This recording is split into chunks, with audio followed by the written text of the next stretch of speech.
everybody. Holy crap, that was loud. It's all right. Hello, everybody. Welcome to Black Market Live. This is the show, our show, your show, where we talk about music, make music live, all of us here together.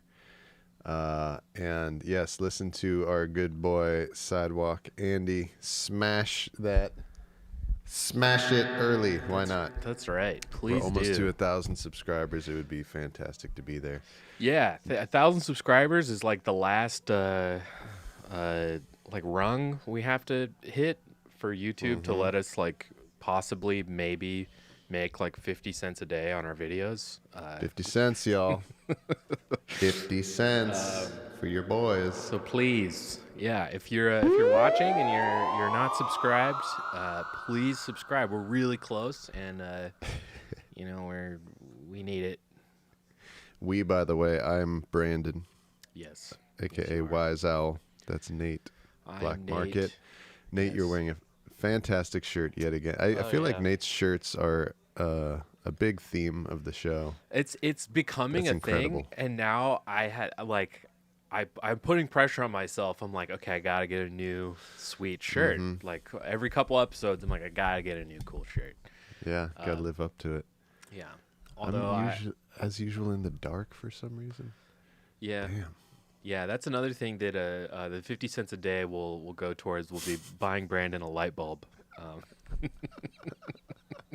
Yeah. We'll save up for about a week and then I can afford a light bulb.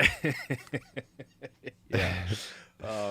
Yes. The light discrepancy. We're just gonna hopefully with enough money we can somehow bleed the light, my excess light from here in Nashville over to Brandon on the LA side. Siphon of it. the Yeah, stream. we'll save up to get a really, really long extension cord and run it from Tennessee to California. Yeah, that would be awesome. Yeah, but that's pretty. Is that a new shirt that you got? What is that? Let's see, it It's says like King a Tubby. King Tubby. I haven't even fucking read this yet. Explosive dub. Nice. Yeah. Just put it on.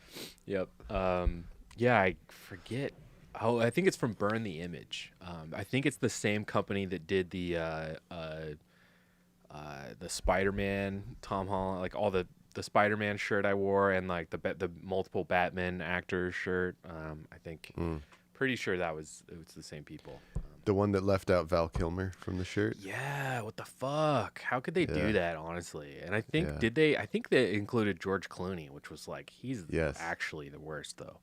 Yes. Like he was like far and away. Like I don't even think he realized he was like in a Batman movie. I mean, I probably wouldn't have either. It was a pretty weird movie, but Yeah. speaking of Val Kilmer, I saw fucking Top Gun Maverick last night. And I haven't seen it. It was good. It was really fucking good. Wow. I loved okay. it. It was Let's so check much that out. fun. I mean, literally, like Tom Cruise, psychopath, strapping actors inside of an actual F-18 and like forcing them to undergo like 5, 6, 7 G's in an airplane and filming it for a movie. It's like you like see the actors' faces. They're literally in jets while they're flying around in this movie. Like all the fighter I pilot love that. jet scenes are like actual. It's actually the actors in these jets, and fucking you see their faces like Wow. like fucking melting under the pressure and the weight of the G-forces they're under in these fucking planes, and it was amazing. I love that about Tom Cruise, man. Me too, About how dude. he likes to do practical things Yeah, and real things yeah. and Yeah, like I don't know how much camera things. I don't know how much longer he can like. He's almost 60. I don't know how much longer he can do this for. If he'll be the one that does it forever, if anybody does. But Yeah. if anything, if he for whatever reason has to retire from doing these like crazy death-defying stunt movies that he's known for, I hope he at least just keeps producing movies. I hope he stays. I hope he just keeps making movies no matter what, because it's so rare to see a movie where just not every like I was watching the movie and I was like, this all could have easily been done with green screen. Like very, very easily. And like I was reading about like the actors, like they're in these planes. They're responsible because the planes are flying fucking way high in the air. They're responsible for turning their own cameras on and off, which are these like insane 6K like $1 million IMAX cameras. They're like especially made to fit in the cockpit of these planes. They have to adjust their own lighting, and basically they would go up, they'd fly around, shoot a scene, and then the director would just be sitting on the ground, not even knowing what the fuck they were shooting, not even knowing if it was like good or not. They couldn't see it until they get back down on the ground. Exactly. Holy shit. The planes would land back on the ground. Tom Cruise and the director would like review the footage. The actors would puke like every flight. All the actors would throw up. And then Tom Cruise and the director would be like, actually, we need to get that shot again. And then they would reset and go do it again. And that's how they made the fucking movie. Oh my God. It's just insane, man. That's quite a commitment. Yeah. Anyway, if you haven't seen that one yet, I would highly recommend that one. It was a really, really, really fun movie. High Gain Pity Party in the chat. Have to go, unfortunately, but have a great stream show. Gave you a share on Facebook for what it's worth. Hey, thank you very much, man. We really appreciate that. Yeah, thanks for coming by. Yeah, we're going to be reviewing a track from High Gain Pity Party later on in the show. So definitely stick around for that. Unfortunately, he's not going to be able to be here, so we can't poke and prod him and ask him about his track. But we do like to poke and prod people when they're here to be prodded. But hey, the show will be archived, so just watch it later, man. I'm sure we'll be nice. Probably, we usually are. But yeah, Val Kilmer. Also in that movie, and they're very. I was really kind of worried about that because I heard he was in the movie. And for those of you that don't know, Val Kilmer has had throat cancer. He's been battling throat cancer for a long time, so like, he can't really talk anymore. Unfortunately, it's really sad, and it's like kind of affected like his facial structure and his like his lower, under his chin and. He's in the movie, and the way they utilize him is actually really respectful and really cool. At first, it's kind of weird because you just see Tom Cruise. It's like he gets a text from Iceman, and it's just like Tom Cruise texting Iceman, and I'm like, oh no, tell me that. Like that's the extent that Iceman is going to be in like an off-screen texter. Yeah. I was really worried, but like Val Kilmer literally cannot speak, so right. It's like, what else are you gonna do? And so that's how they make him say something. That's how it starts, and then how they give him lines. Yeah, that's how it starts, so they can weave him in throughout the movie. But no spoilers. Sorry, Andy. All I'll say is they do have a scene together, and it's really well done. It's really cool. Wow. But yeah, something about man, like father-son stuff, it fucking, that's my Achilles heel. That shit gets me every fucking time. Yeah. And that's this whole movie is like, oh yeah, well my dad was Goose and you let him down, so why should I trust you, Maverick? And it's so fucking good, man. And so you were crying the whole time? I almost cried 5 separate times. Like honestly. But then you never did? I was with my girlfriend, and she was very on like automatic like eye roll mode. So I was trying to like not be a complete fucking doofus. But it is what it is. Andy's got to get that wise goose in here. This is one chance because we're talking about Top Gun. Who knows how long it'll be until the next time that we talk about Top Gun. 30 more and Andy years. can call me wise goose. Yeah. Does that mean does that make me Maverick? Maverick. Black Maverick. Black Maverick. I almost mashed up Black Market and Iceman, but I'm glad I didn't. That would have been inaccurate. Black Mice Man. Yeah. Man. But yeah, everyone go check that movie out. It's good stuff. Yeah. So earlier in the chat, we talked about pulling an Eno card at the top of the show. Should we? Yes. Should we pull an Eno card? Let's do it.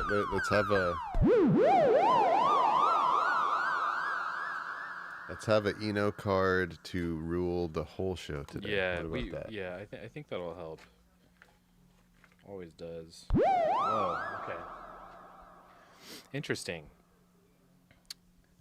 Retrace your steps. Oh God. Uh-oh. Start over. Oh, but backwards. Oh.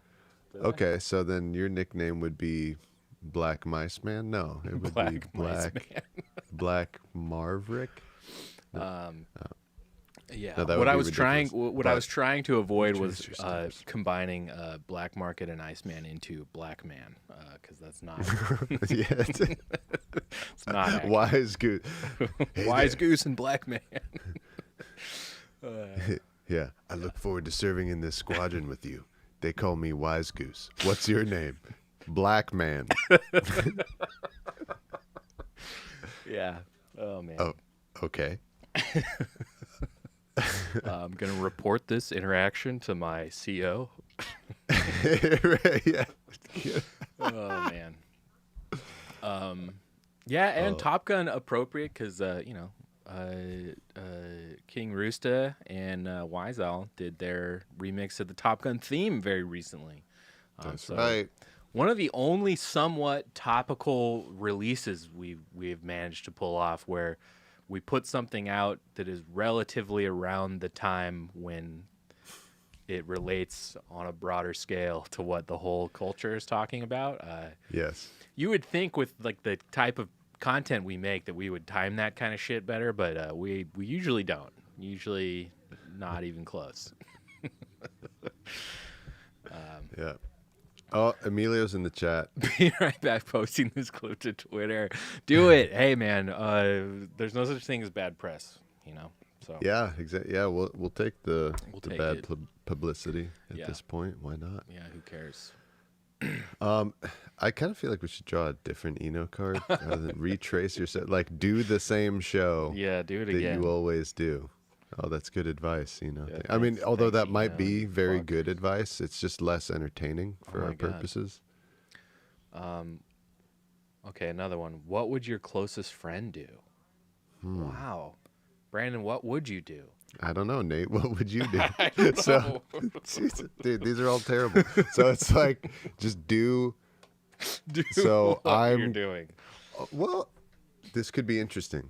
Okay. What if we do this entire show and I try to like do all the things that you would do and you try to do all the things that I would do? Oh my God. So what I have to do is That try might to get confusing. I have to try to be thoughtful and smart.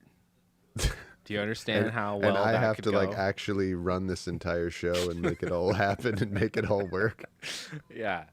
You have to say things off the top of your head without thinking, and I have to very thoughtfully calculate what I'm going to say, which I don't know. We're both probably just, it's probably just going to, we'll just lock up and freeze. Like Yeah, nothing will happen. we'll both We'll just stop talking. our brains will get paralyzed.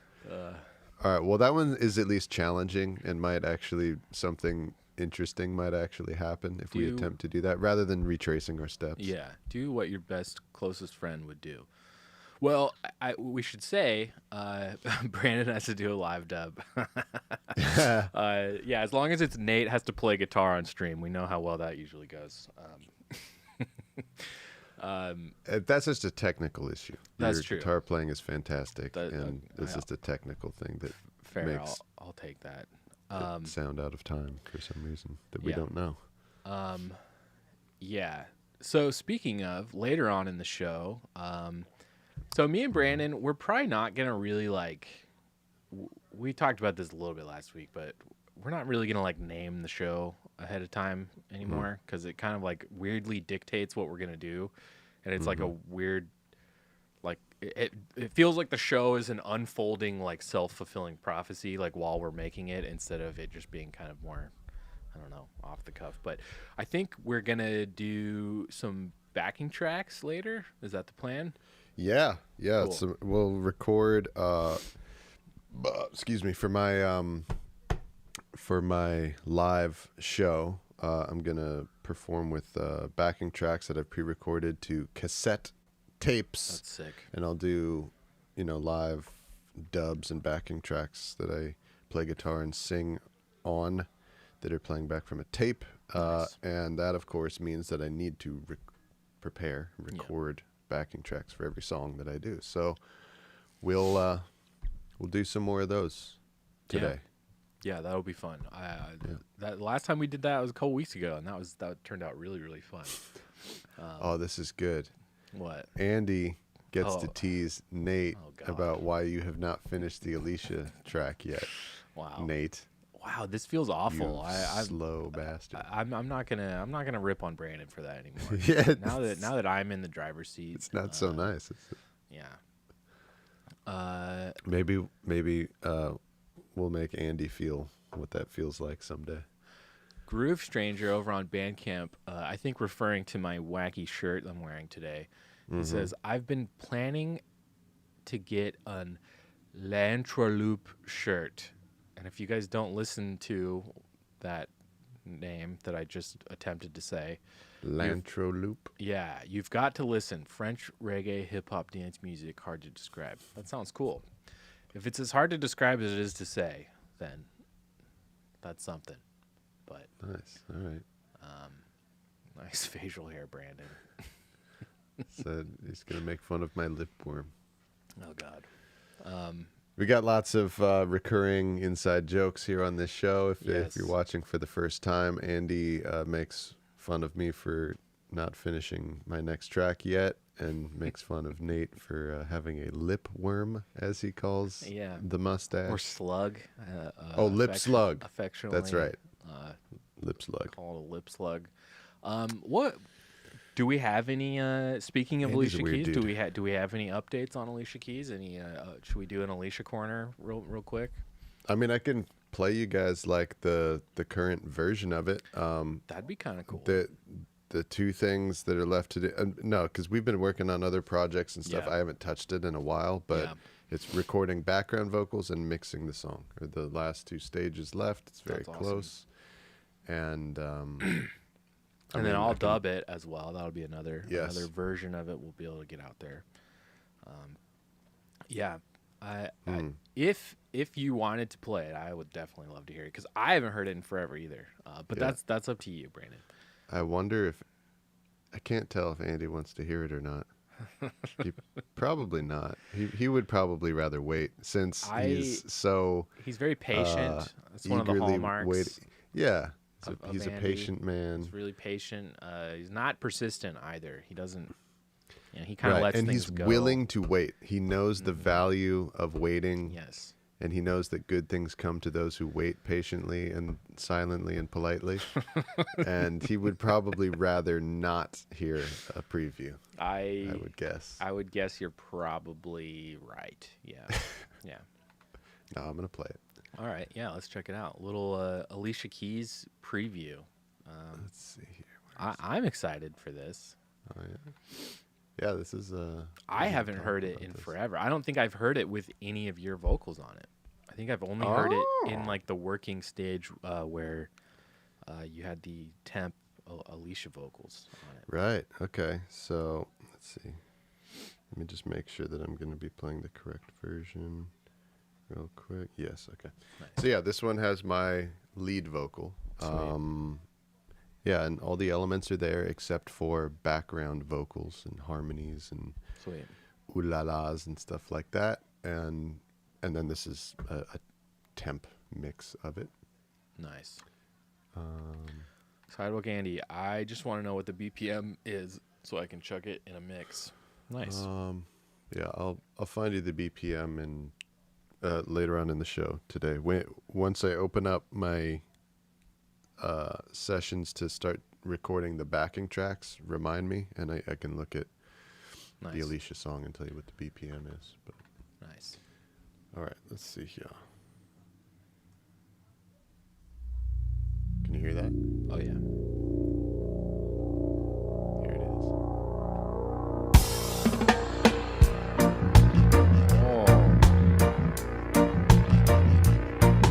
We're going to go to Brandon Cam.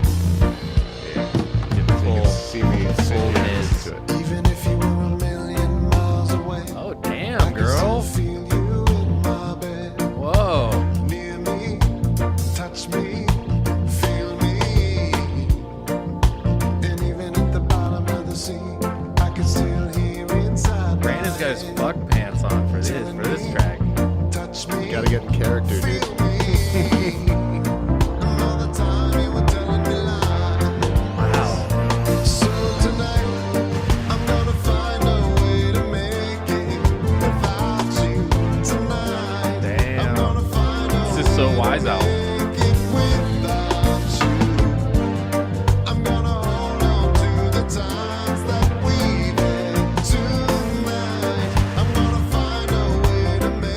The way you're able to meld like 70s reggae with 80s synth pop, that is like the nexus of Wise Owl. It's so fucking good, man. Thanks, man.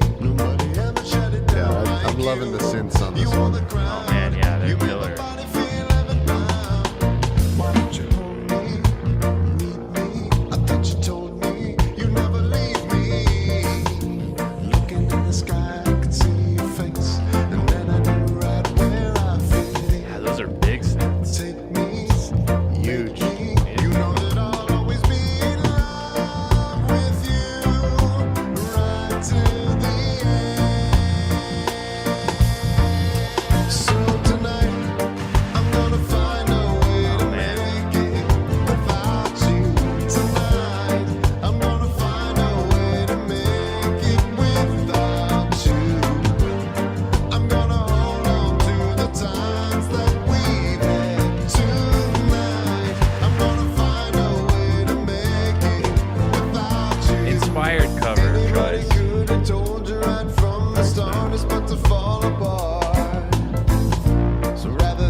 Like a long lost potential penny reel collab and having Joanne do backups. That would be fucking amazing. Ooh, that's a good idea. Yeah.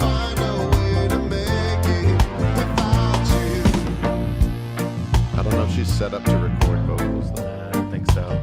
She'd be on our ship by now if she was. There we go.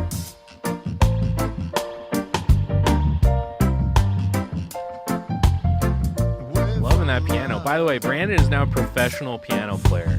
He actually has been hired to play piano as of this week. It's true. Yeah.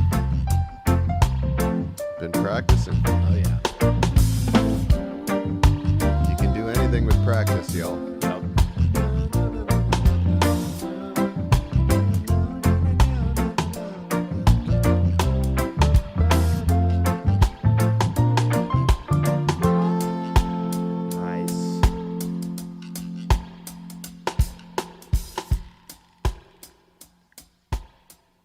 Wow.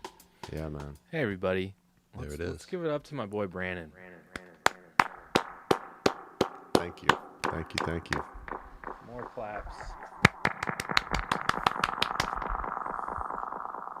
Thank you. Dude, absolutely excellent. Seriously. Way to go. Very, very happy with with how it's come out. Yeah, it's really, The way really the good. synthesizers And it's sound so yeah, pleasing. it's amazing to me that you really do have such a well-defined sound. Like I said while we were listening, like the 70s reggae meets 80s like synth pop. It's like such an inspired, clever melding of styles, and it's such a fun flag to plant as like your sound. Two of my favorite things ever that I would have never thought to combine them that way. Thanks, man. Yeah, super cool. Well, Andy, I hope you can shut the fuck up now. Just kidding, buddy. Yeah. No, I mean, I understand where Andy's coming from. I also want the final version to be out as soon as possible, but you know, it's, it is what it is. You know, good things come to those who wait, I guess. Absolutely. Yeah, I mean, we were talking about it a little bit before the show started, and it's just, me and Brandon have a lot of, we're spinning a lot of plates all at once every week. This week, no different. We worked on another track for our buddy Jerry Pines, who I hope we can get him on the show. I really want to do once we release some more of his stuff. I would love to force Jerry to like do an interview on the show. That Yeah. would be fun. Yeah, that'd be good, like a little release party or something. Yeah, definitely. But yeah, Brandon played keys, officially paid. Was that your first paid keyboard gig? I think so. Nice. There was a time a long time ago where, like not a band that I was in, but one that we used to share the bill with quite often, just like, friend, acquaintance band, like their keyboard player was sick for a show or something, and so I filled in on keys, but I don't think they paid me, and it was reggae. So That that is like keys with training wheels. right. Right, and it was the one style that I had learned keys to be able to do reggae and stop, and that's it. But this one, the one that you're talking about, this is the first time that somebody actually hired me to play keys, and like it's on a country song, so it's like a Americana folk rock and roll song. So Which it's weirdly, like actually playing piano and organ in a way that real piano players normally do, So weirdly, we're making this whole set of songs with our buddy Jerry, and me and Brandon are kind of the main force behind Jerry, helping him produce all these tracks. Well, mainly you, but yes. Well, I'm doing all the production and mixing, but Brandon's playing a lot of the instruments now, and I would say we're the two most kind of in regular contact with Jerry about the project on a semi-regular basis. But weirdly enough, you're not even the first person on the project who got hired to play something for the very first time. Oh, really? Yeah, because Sam, our buddy Sam, who some of you probably remember from the Elton John and Grateful Dead EPs, he played guitar all over those.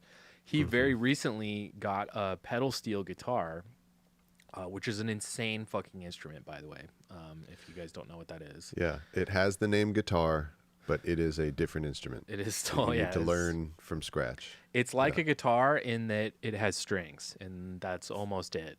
Well, I guess it has a fretboard too, but other than that, it is so far from being a guitar.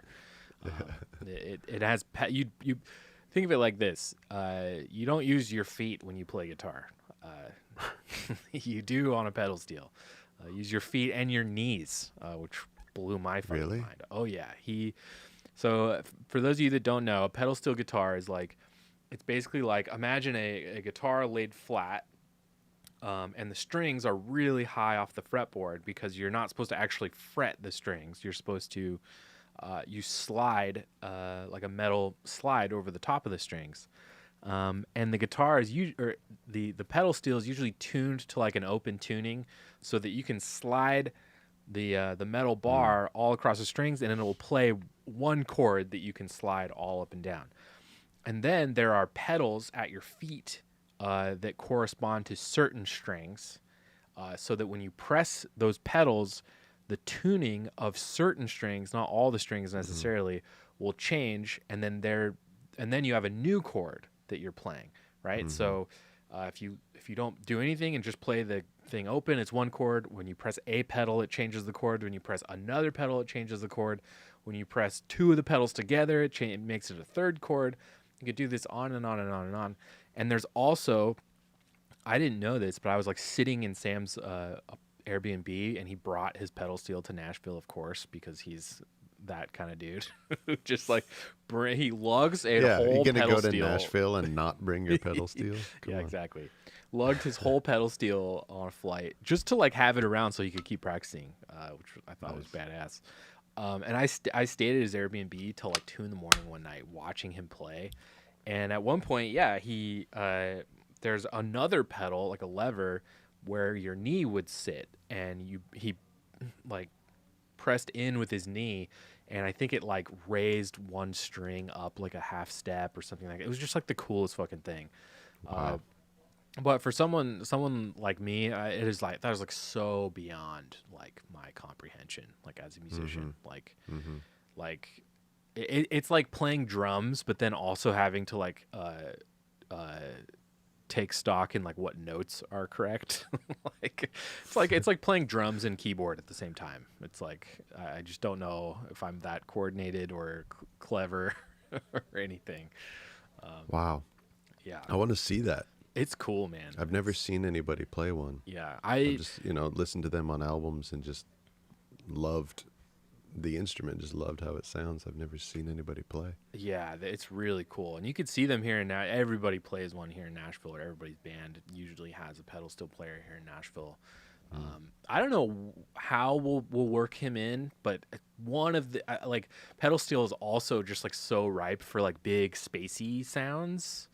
So we absolutely will work Sam into one of these Black Market projects coming up that needs some kind of fun, big spacey sound, or even like we could have him do it on like the Christmas album. Okay. I could see him like basically playing like super country, like traditional pedal steel, like over our like kind of Christmas stuff.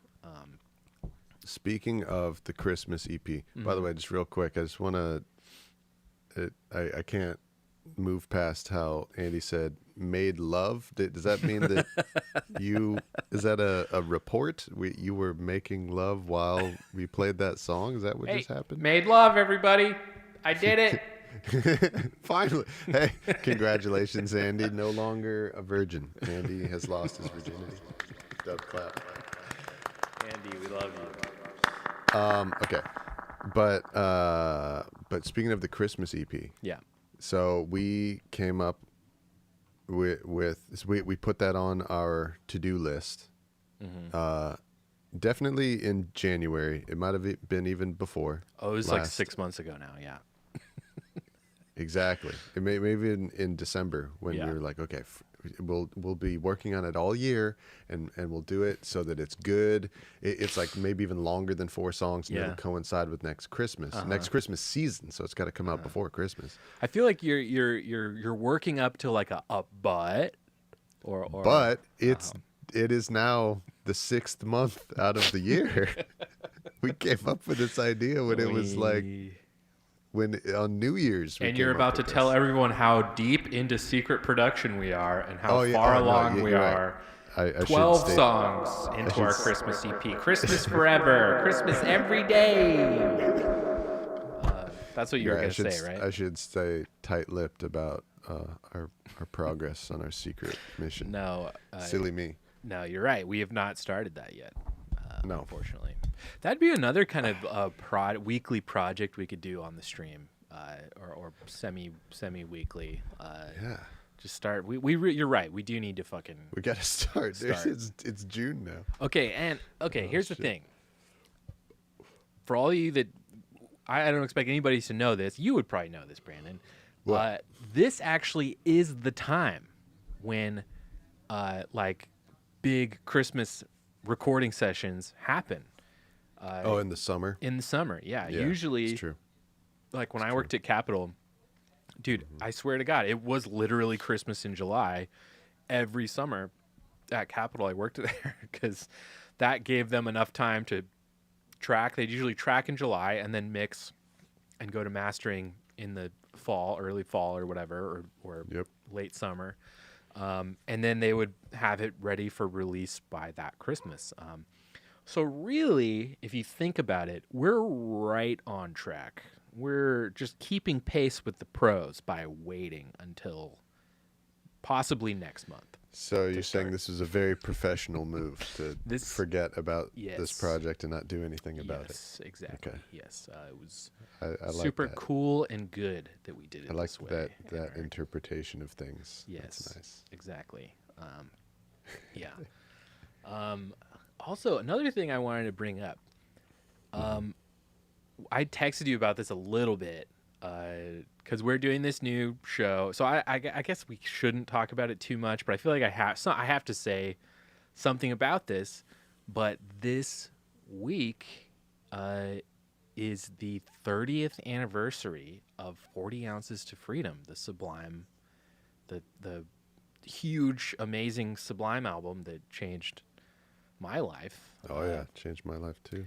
Weirdly, this was the weirdest fucking coincidence, man. I texted you a couple days ago. Remember, I said, Yes. we should do 40 Ounce to Freedom on our new playback show. Yes.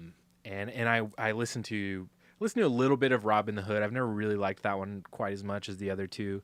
And I listened to their self-titled, their last album they did.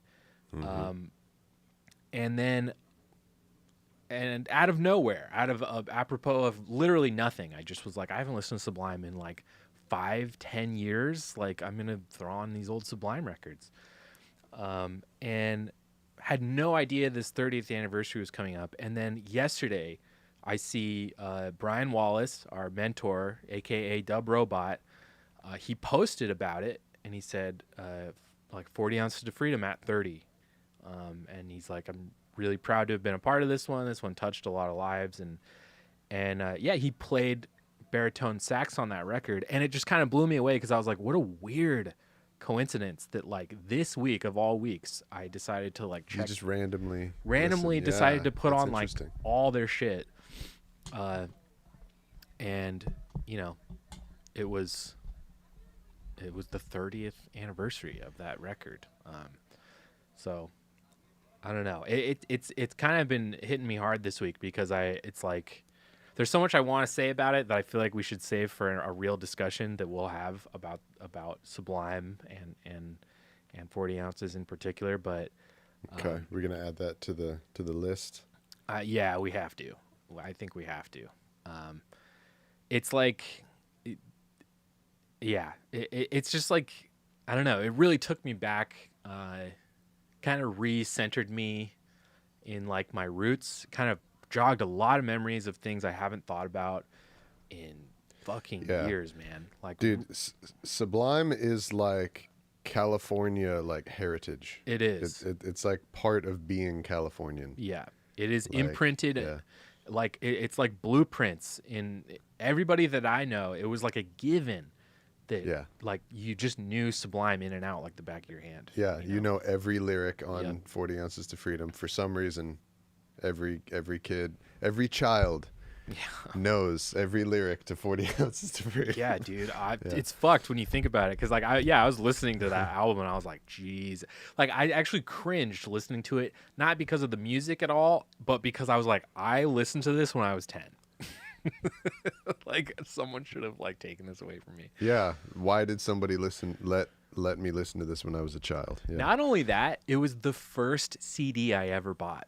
It was the very first one. I bought it at Best Buy in San Luis Obispo. I was 10 or 11 years old. I bought it because one of my older brothers told me, he was like, hey, he was in high school at the time at Atascadero High, and he said, hey, the band teacher who's going to be your music teacher when you go to high school in a couple years, he played on this record. Go buy this album. Like, listen to Sublime. Sublime is fucking amazing. Like, you have to go check this band out. And so, yeah, it was like the first, I like saved some like money from like washing cars and shit. And like, I don't know, it couldn't have been more than $15, but I bought it. And yeah, it's just like, I don't know, man. It's just had me really reflecting on it a lot lately because it kind of, it weirdly shaped the trajectory of my life in a lot of ways that are profound and have been kind of blowing my mind. That I've been thinking about it in ways that I haven't really thought before. But well, this is a good. This coincides with the Eno card, the first Eno card. Retread your steps or something like that. Yeah, that's true. It's very thematic. All right. And speaking of being in high school, Emilio there in the chat. Emilio was in that band. He's also one of the people from Atascadero High School who was there with us playing in Wallace's reggae band at the time. Yep. Says, I saw that too. And correct me if I'm wrong, guys, but didn't Wallace hate that album back in high school? So we definitely experienced some of this. I don't know if you did. When you were back in the day, did you experience Wallace trying to poo-poo Sublime at all? A little bit, but it was more just that, like, it was not something to bring up, really. That was kind of, him and I there talked was this about whole thing that, like when you're a freshman, all the seniors would tell you, like, dude, don't bring up Sublime. Totally. Don't mention Sublime to Wallace. Yeah. I definitely felt that more than I was told. I think maybe. Okay. I'm trying to think who I would have like been told that by, but I definitely I very much knew who Wallace was before I met him, and I was very aware, and I was a huge Sublime fan the whole time. I was like spending a bunch of time with Wallace. Yeah. But him and I talked about it one time, and it was on a road trip. Him and I were in a car ride. Yeah. And what did he say? Well, he basically, I don't know. I remember how it came up, but I remember being very I just remember being very nervous even broaching the conversation with him about it, because I think it's like you have to think this is someone he knows who died, which that alone is that's a hard subject to bring up with anybody. That's true. Regardless of if they're famous or they were in a band or whatever. It's just like, hey, I'm really familiar with this guy that you actually knew who died, right? That's kind of awkward to bring up. Is your friend who died. Let's talk about it. Yeah. Kind of strange. But also, I kind of had gotten the vibe, or at least I probably had heard at that point that he wasn't super happy with how it all shook out. And I don't blame him, because is what I gathered from speaking to him at the time was that he was basically just paid as a session musician for that record. So he didn't really make a lot of money from playing on it. And he not him or really anybody in Sublime or the various projects got any money on the back end, because of the people that were in charge of Sublime after Brad passed away. They kind of dropped the ball as far as dealing and interfacing with the record companies. So they basically kind of got robbed blind, and that record sold. That record sold 2 million copies, and huge, and nobody saw money from it.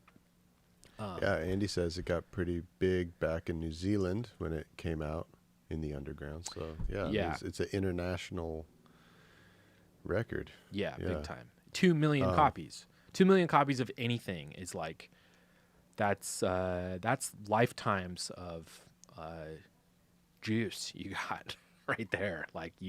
You should be able to basically coast on that forever, because if it sells 2 million copies when it comes out, it's going to keep selling forever. That's those kind of records tend to do that. When me and Emilio were in his class, it was definitely when you're in the room with Wallace, everybody, you're not supposed to say, saying Sublime was like saying Voldemort. Which is so fucked up and insane for us, because we're all such huge fans of Sublime. Right. Everybody there loves Sublime. Yeah. We're with a guy who was in Sublime, and we can't talk about it. Yeah. And it was like a thing. Yeah. And he never talked about it enough to explain why not. Right. Why he didn't want to talk about it. The explanation that I sort of pieced together in my own brain and told myself over the years was that it was mainly about he was just annoyed with every goddamn high schooler to come through the school and be like, dude, you were in Sublime, weren't you? Yeah, that would be really it's just the kind of thing that I could definitely imagine annoying Wallace. Yeah. And also too, I do know that Wallace was very, very much against anybody, let alone kids, smoking weed. Yeah, he was very Wallace is not a drug user, not anything like that. I mean, he against said stonerism, and especially for us, especially for the high schoolers. Oh my God, he would kill us if he knew we were smoking weed. Yeah, he set a really good example, and he was kind of close-ish to us in age, to the point where it was there was a level of credibility that came along with what he said. And authority, because he was our teacher, but he also had that extra bit that like he was like our friend, you know, and it was something he really cared He's about. got a bigger trump card than any stoner could ever have because, you think you know a lot about weed? I was in Sublime. Yeah. Tell me how much you know about weed. You know, Yeah. it's like, oh, okay. All right. Yeah, exactly. Yeah. So I'm sure a lot of people, a lot of kids probably like went into trying to speak with him with the complete wrong idea about like what to say, how to act, what that his might have been vibe why was at all. why he was just like, you know what? I'm just Fuck this. Nobody talk about Sublime. New rule: we don't talk about Sublime. Maybe. Yeah, I don't know. I'm sure that was part of it. I'm hesitant to say much because I don't want to put words in his mouth, and maybe he remembers the conversation him and I had differently if he remembers it at all. But when we have him on this show, yeah, and he will be on this show, we'll ask. Let's finally, be like, hey man, 20 years have gone by and we haven't. We've been meaning to ask you this question. What was Sublime like? Yeah, why did you not want to talk about Sublime when we were in school? Poor K. And I think if we do that, I've been having these thoughts this week too. I think I've thought of two ways we could do this. One, this is some real inside baseball. He might be watching right now. Yeah, you could totally be watching and just be like, you guys are such fucking dorks. He's not on Bandcamp, so I don't think he's watching. But so I've thought of a couple ways we could do this because one, we could do when we do a playback episode on 40 Ounces to Freedom, we could basically include him in it and do something like that. Or we could just say... That's a mad good idea. Or another way we could do it, which I think would actually be more natural, okay, and we'd probably get more information from it, would be to just invite him on this show and just say, we're doing our whole episode today. We're just going to talk to Wallace about his career and talk to Wallace about Sublime, about his time in LA, and all the bands he was in during the scene, during like one of the coolest reggae scenes that ever happened. That would have to be an anthology, man. That would have to be like 10-part interview. Like, it's so long. He's done so much. But that's a good idea because it would get to be more thorough if it's on the stream, if it's live rather than. The other thing though is just like I don't even know. Does he want to speak about this publicly? I don't know. You know, I really don't know. It's something I'd have to ask him, and I would respect either way. If he said, I don't want to talk about this, I wouldn't blame him. And two, that's completely within his right to just not want to talk about this stuff, So. I've noticed a big shift in recent years, though, because the last, like that post that you're talking about, the post that you saw, and just being around him lately, the last, few times that I've seen the other people in the conversation bring up Sublime, he volunteers like, I was in Sublime. They're like, really? Like he and he's like, yeah, it was great, and he talks about it now. Wow. So I don't know, just the whole vibe of it is way different now than it was. Well, I think because when we were in high school, the fallout of Brad Noel dying was still very much like chips were still falling into place. Like, how it was happening at the time, kind of thing. Oh, well, either that or it had just happened or it just finalized. Like really, only in the last 10 years have we been able to see like okay, this thing's done now. Except for Sublime with Rome, which I don't think anyone really counts. But there's a couple. That's a whole nother thing. It's kind of a Beach Boys thing where there's two camps. Yeah. But it's like we're talking like early 2000s, mid 2000s. Brad Noel died in 1997. Like it had been a couple years, really. And during that time, Sublime was kind of big in Southern California and probably parts of Northern California when they were active.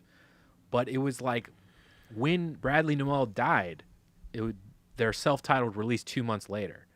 And honestly, probably propelled by the fact that, one, the album was amazing, probably first and foremost. And two, that tragically the guy just died. Right. I was reading. This isn't. I'm not saying this because I think this is a really crass thing to say, but I was reading like the Wikipedia page about their self-titled, and one of the record execs, he said, "Death sells." Damn, dude. It's like so fucked. Put it that way. But it's like I don't think he's wrong, unfortunately. Right. Because it's like this crazy tragedy that happened where the cold realities of business right there. Yeah. So I mean, we're talking within 5 years, Sublime went from like basically a local band plus in California, the big California band, to like worldwide phenomenon. And during that time, the labels came in and got everything they were going to get out of it. They, as far as I know, controlled the merchandising rights and all that kind of stuff. Like the guys from Sublime, like didn't fucking leave with anything. Like that's why they did Long Beach Dub All Stars. That's why they are still doing Sublime with Rome. They're still kind of milking this thing that probably shouldn't exist at all anymore. Because I don't think they really got very much out of it. I didn't know that. Money, monetarily. So, I mean, obviously, for someone like Wallace, I would imagine that's, one, very frustrating.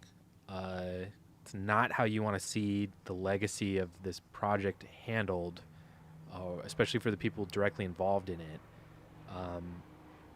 And then also, like, he was only paid as a contributor. It's like he wasn't paid.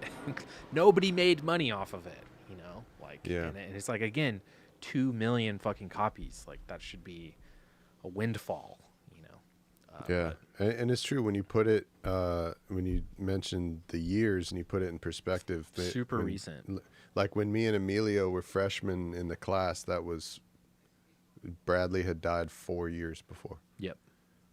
That's so crazy. That's like literally, that's like nothing. Yeah. It's nothing. I've been in Nashville for 4 years. Like. Yeah. Yeah. All right. You and me we solved the mystery. Yeah, we solved the mystery. Crazy. I don't know. If anybody else is even on the fence about, hey, should I listen to Sublime? Just fucking go. Yes. I literally listened to Badfish 6 times this morning because I was like. And you should start with 40 Ounces to Freedom. You should absolutely start with 40 Ounces to Freedom. The self-titled is more famous and probably has songs that you'll probably recognize more songs from that album, but 40 Ounces is just start with 40 Ounces to Freedom. It's just the best one. Yeah. I think it's just as good, if not better, for sure. Yeah, it's the most Sublime. Like that's the peak of what Sublime was. Yeah. What that project was, and the unique sound, just like that captured moment, like of a place and time in Long Beach. Yep. And a vibe that was happening, and also too of like a collective of musicians too. Yeah. Because that's the pinnacle of it right there. Big time. Well, yeah. So happy birthday to 40 Ounces of Freedom. Maybe a little dub clap. A little dubby clapping.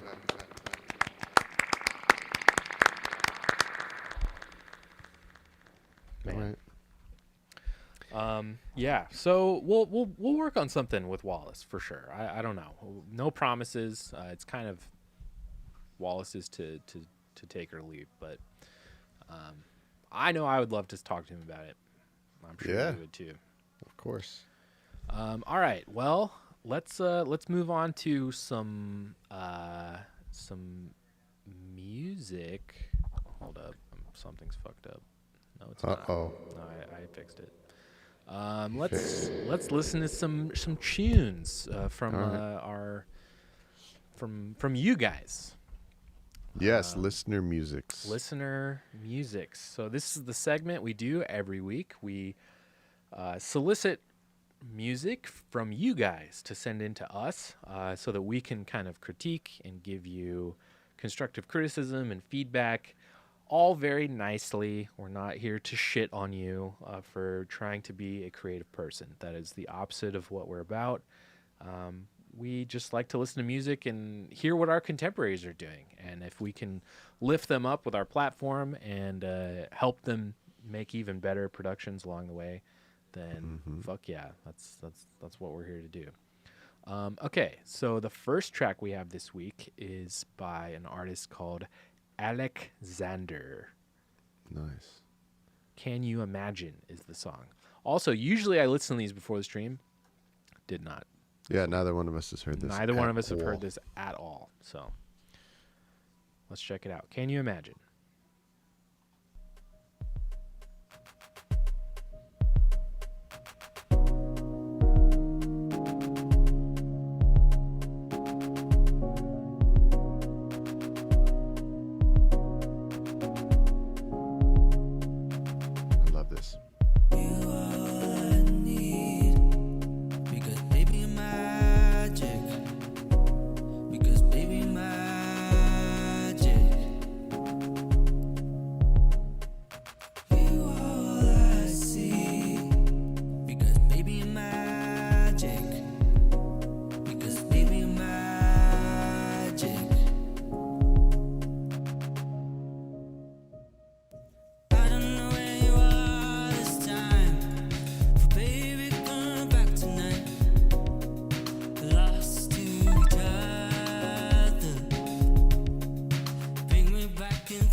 Sorry about that.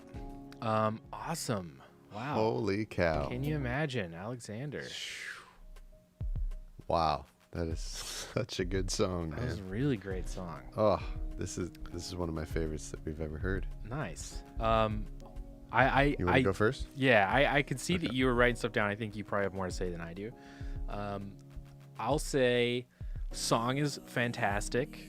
I really love his voice a lot. His voice is fantastic, and especially by the latter like 2/3 of the song after the background vocals like really kick in. Absolutely incredible blending of harmonies in that part. I think he's doing something with the drums that's kind of one of my favorite things to happen when you program drums, is that he's programmed a drum part that like no human drummer would ever play. So it's very like it's very strange, but it works perfectly. Like it really works really well. Yeah. So it's kind of this like rolling kind of cacophony of percussion, but it works really well. It's very clever what he's doing with the rhythm parts. Yeah. The pianos are really nice and soft. It's a really nice bed for his vocals. The biggest detraction I have, the big detractor I have for this track is the high end is like super crunchy, borderline distorted, maybe just too compressed. Maybe that's just my headphones. I don't know, but I feel like if you listen carefully, I can hear the vocal edits because of how much high end is on the vocal. Whoa. So I can kind of not be hearing that. I can hear the All right. especially towards the beginning of the track. I can hear when the vocal comes in and out, mostly just because of the extra like top end that's added, and I think it's kind of adding some unnecessarily sibilant kind of distortion that I think would be nice if it was cleaned up a little bit more. Other than that was my main detraction. Was I felt like the high end was, I don't know if it's a whole track thing, it could be, but I think it's specifically just on the vocal, trying to give it a really nice shiny pop sheen to it, and I think maybe he went a little too far in some spots or something like that, as George Lucas would say. All right, what do you think, Brandon? Holy cow, it's such a good song. It's so well written, and well performed. I think I mean this is songwriting and Fantastic songwriting. And a lot of the production is stuff that is better than us, that we would aspire to. Yeah. Definitely the songwriting. Definitely. Really good song. All the keyboard parts, the synthesizers and the vocals and the drum programming are just so well performed. It's amazing. Yeah. I have no input regarding the elements of the music, the elements of the song. Yeah. Oh, nice. Hey, there we Here's go. Alekzander in the chat. David Ireland. David says, thank you so much, guys. I love your comments. I'm Alekzander, by the way. This is my artist name. I Nice. totally agree with the technical parts as well. I'm so happy that's your only bad comments. Yeah, you did a great. Seriously, David, fantastic job on this. Really, Yeah. really good. And I should have even mentioned that it's possible. These headphones I have kind of push the high end in a weird way sometimes. So that it could even just be that. It could just be my headphones are a little overjuiced in that area. But So almost all of my comments, and also too, by the way, David, I don't know if you've never seen the show before, all of these comments and suggestions and input that we give you is literally, it's just like offered to you. yeah, If it's stuff that you think is a good idea that you do want to try, if it does work for you, then take it. And if Yeah. it doesn't, then don't. That's all Yeah. good. absolutely. And we offer it to you in the spirit of just, I mean, you know how it is when you show somebody else that does what you do, sometimes they'll notice something that you didn't notice and you want to take it on. Yeah. So my big thing that I noticed was also in the high end, and also too, by the way, Nate, even if it is Nate's headphones that make him be able to notice really high frequencies coming in and out and just appear and disappear, and even if I don't hear them in my headphones, if he can hear it in his, then it is an issue, because you want it to ultimately be to the point where there is no there are no stray high frequencies floating around and flying around like that, no Yeah. matter what the listening environment is. If it's Yeah. a clean recording, you won't hear that anywhere that you Right. listen to it. Yeah. And so I think what And it may be specifically happening- does it to me. It sounds like prime de-esser territory. Like it's because I can hear it distorting. It makes me think it is like between like 5, 6, 7, 8K somewhere. Like Okay. that's what's distorting. But it could be distorting because of maybe he's adding more top end above that. I don't know. But So in the headphones that I'm listening to it through, I don't hear distortion, but like I said, if there's some stray high frequencies flying around that hit your headphones, then it is there. So this might be a thing that is taken care of. But so if you imagine on your timeline, there's like little regions of where there is a clip of the vocal track right there, and if it's a thing where there's silence when there's no vocal, but then when the vocal region is being played back, then high frequencies pop up, then that's something that you want to remove either with noise reduction or with a low pass filter, right? And then my comment about the high end is that I think what this track could use is actually exciting and bright saturation in almost all of the elements. Except for the vocals. Probably, I mean, maybe for you, maybe in the vocals, but... Yeah. Well, no, including the vocals. So what I would do with this, honestly, is low pass it, snip off a lot of what's happening in the vocal, like above 8K, or wherever this issue begins, So first step in the chain is remove the high, the constant high frequency issue that's in there. Remove that first. Then on the stage after that, you add saturation. Yep. You add a very subtle, nice sounding musical distortion, either by side chaining it or on an insert or whatever. And then you add that information back in. Yes. But that's different than turning up the highs of the vocal with an EQ. Yeah. That's not the same thing. And if you do that with this track, it sounds like you'll be exacerbating the problem. So you need to first remove it, then add high saturation that's based on the lower frequencies of the vocal. Yeah. You know what I mean? And I think that same sort of process, more high frequency saturation should be added to the synths and definitely to the claps and the snares and the hi-hat. Yeah. I think the claps and the snares and the hi-hat and the synths are not bright enough in this mix. The drums in general, I think, could come up too. I think the drums could hit a little bit harder, could be a little bit louder. The bass seems pretty good. The bass seems like it's in a good spot. The low end is fantastic in this mix. David says I'm writing this down. Also, this video will be up later, so you can watch this later too, if you need to, David.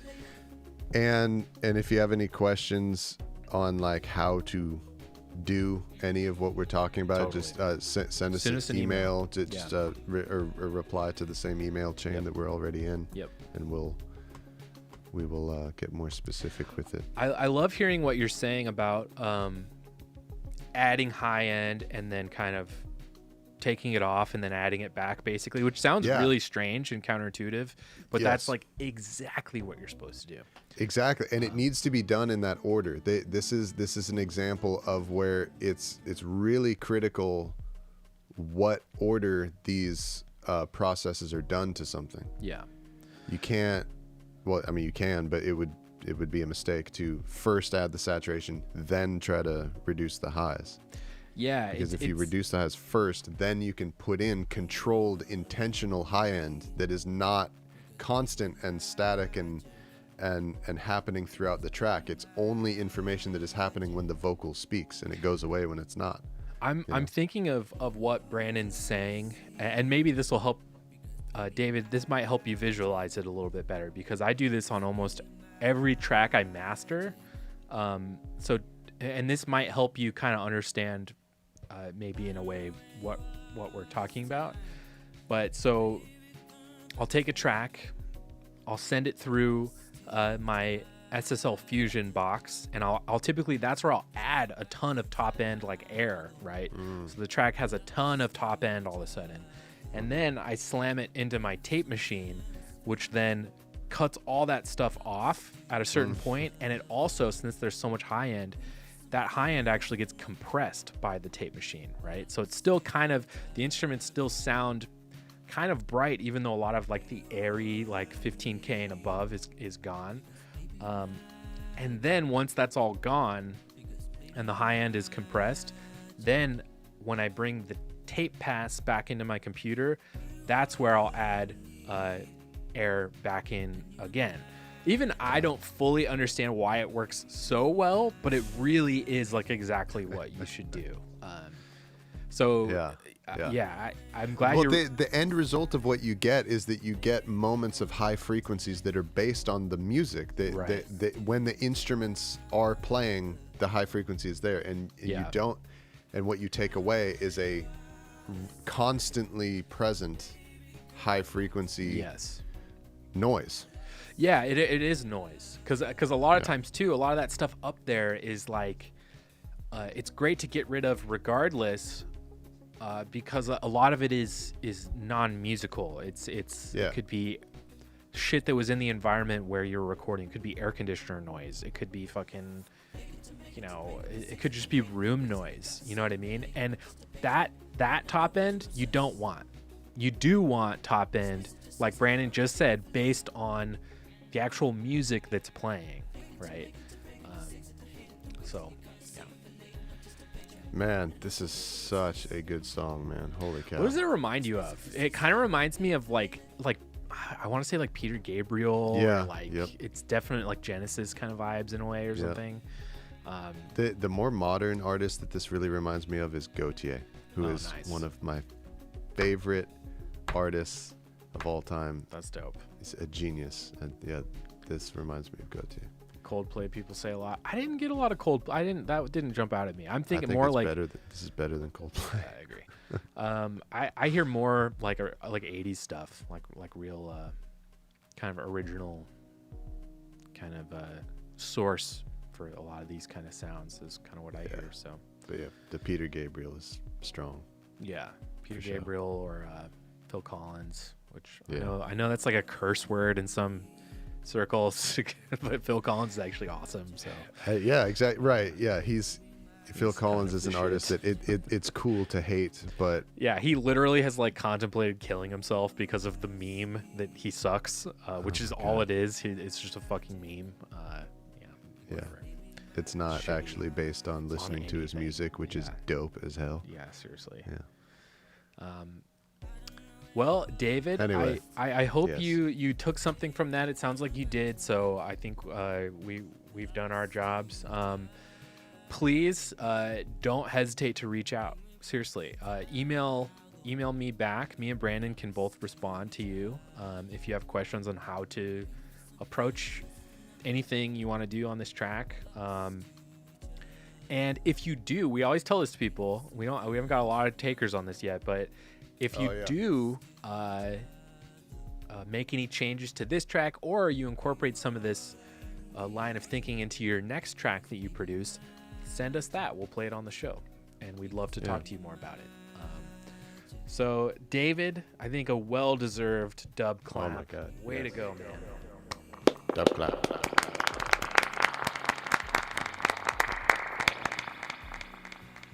Way to go, man. Thank you for being here in the chat, too. We really appreciate that. It's always fun when we got people hanging out during the show. Stick around, hang out. Yeah.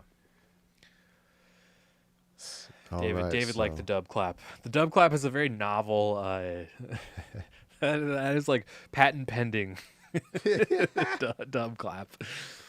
Oh, man. All right, David says, I love the feedback. Thanks again. Thank you, David. We really appreciate it. And thanks for being a good sport. All right. So the next track we've got is, he was in the chat earlier. Sounded like he couldn't stay, unfortunately. But hopefully he'll get to watch this later. But this is another one me and Brandon have not heard this yet. The song's called "I Don't Feel a Damn" by the artist High Gain Pity Party. I love this title. I love the title. I love the name of the band, and I love this artwork. This artwork is fantastic. Yeah. Credits: Agree. Chris Corral and Nikita Smirnov. Cool. Lyricist Nikita Smirnov. Nice. All right. Well, let's check it out. I Don't Feel a Damn by High Gain Pity Party. Whoa. That's not what I was expecting.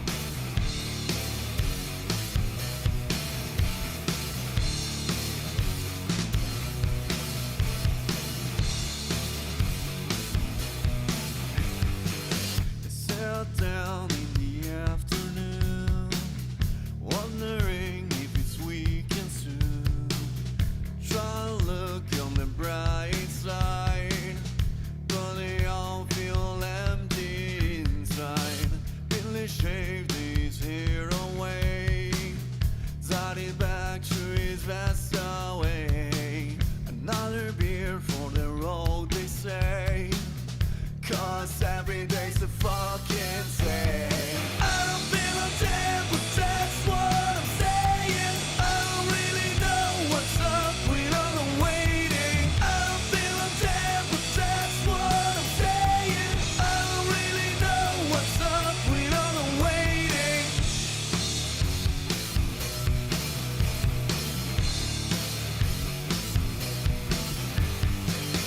Get a job that you like. You don't know what is right.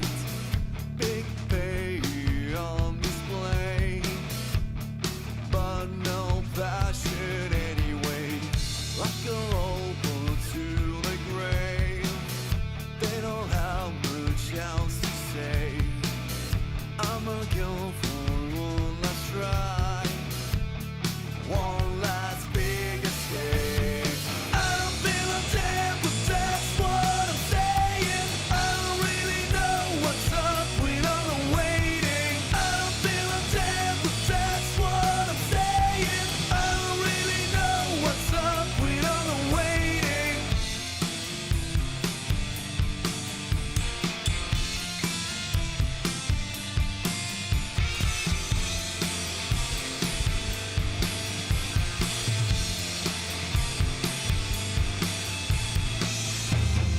I don't feel a damn, but that's what I'm saying. I don't really know what's up with all the waiting. I don't feel a damn, am I going crazy? I'm just stuck, or maybe I'm just lazy.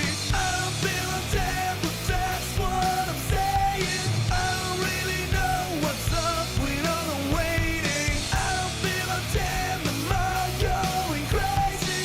I'm just stuck, or maybe I'm just lazy.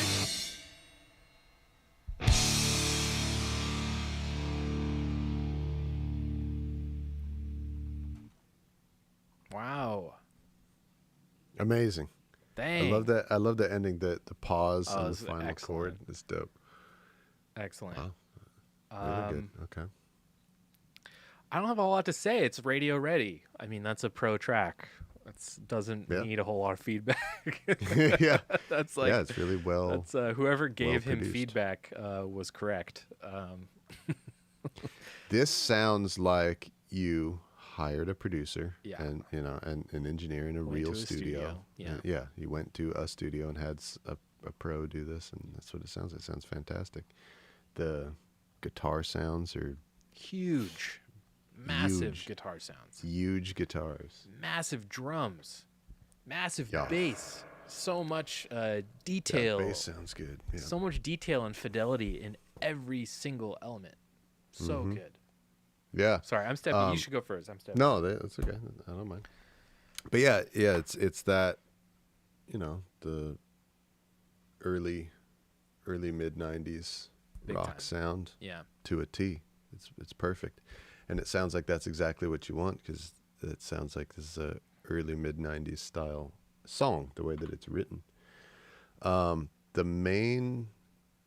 got two suggestions for y'all. And these are kind of notes and suggestions, like maybe for the next one, rather than that there's something that you should or can do about this one.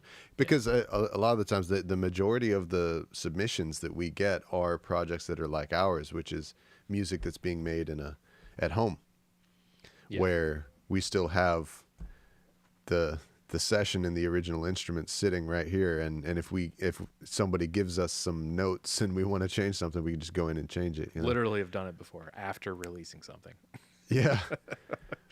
But it sounds, I might be wrong, but it sounds like you can't do that with this, because this is something that you did the old school way. Yeah, this which is out. is you go in, you record it, and you had an engineer mix this, and it's out of their. It's out of your hands now to change it. And it sounds mastered as well. This sounds like it also sounds mastered. Pro mastering. Yeah. Yeah. So I've got nothing to say about this technically. This is done correctly, and it sounds fantastic. The only two things I would say is I think in the drum performance, I think the drummer could sort of get into the vibe of the song a bit more. Sounds like the drummer is a bit too tame. You don't want to sound like you need anybody's permission when you're playing music like this. This drummer needs to be playing like he's or she is pissed off and wants to like destroy the stage and wants the crowd to riot and burn the place down, and you are the last band who will ever perform at this venue.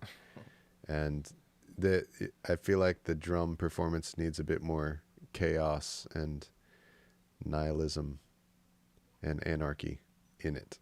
It is my opinion that on a song like this, if the drums or any element, I don't think the vocals have this, I don't think that the bass or the guitars have this problem, but the drums specifically, I feel like if any element of a song like this is performed where you're like kind of holding back in any way tame, it undermines the vibe of the song. That's my opinion. Well, okay, I'm going to let you continue, but I wanted to kind of piggyback on what you're saying about the drums, because that was kind of one of my things too, and I couldn't really pinpoint what it was. Well, this doesn't list any other band members in the credits, so for all we know, they could have done it all. Who knows? But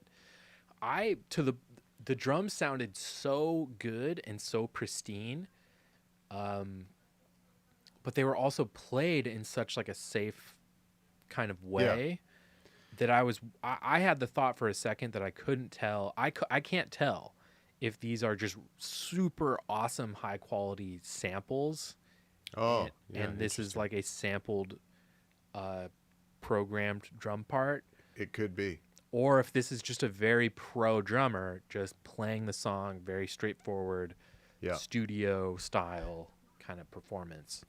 That's a good point. I didn't even think about that, because the technology does exist to have fake drums that sound that real. Absolutely. Yeah. And that might be what this is. But there isn't anything wrong with like there's the drumming. It's purely an energy thing. Yeah. It's an emotional thing that is off to me. Like I listen carefully on drum parts where if the drums sound really good but also like super compressed, which to me these do, like the kick drum sounds super super compressed. That's where I start to wonder if things are samples or not, because you can't really get away with that level of compression on any individual element on a drum set without raising the level of like a bunch of bleed and other shit from the other mics that you don't necessarily want. Right. And that's why my mind jumped up this could possibly be just like really awesome samples that are just like, you know. It could also be a replaced kick. That's true. That's true. Yeah. Where it's a real drummer's performance, but you just go in and like I do this a lot in my songs. Either add in a sample that matches the exact performance that the drummer played, to go alongside the original kick drum sound, or to completely replace it. Yeah. Yeah. Which is super fucking common. Like that is like Yeah. every giant song that's on the radio, if there are actual musicians playing, the drums have samples at least beefing the drums up, Yeah. if not Yeah. totally replacing, even if it's still an original performance. Right. Yeah. So that was my one note, and then my second one is there's something about the tempo. So this is interesting. The tempo that this is at, it sounds right in the chorus. Sounds perfect. In the verse, it feels too slow. Feels a little stilted. Yeah. So either I would say, and again, like we told David, these are suggestions. Yeah. Take it if it works. Don't listen to us if it doesn't. Laugh and I go would ahead say. and hit the thumbs Yeah. down if you disagree. Actually, don't. Yes. Please don't do that. Yeah. But I would say either experiment with the tempo being faster if you find yourself in a situation like this with this song, or kind of take a fresh think about the way that you're going to perform the vocals in the verse.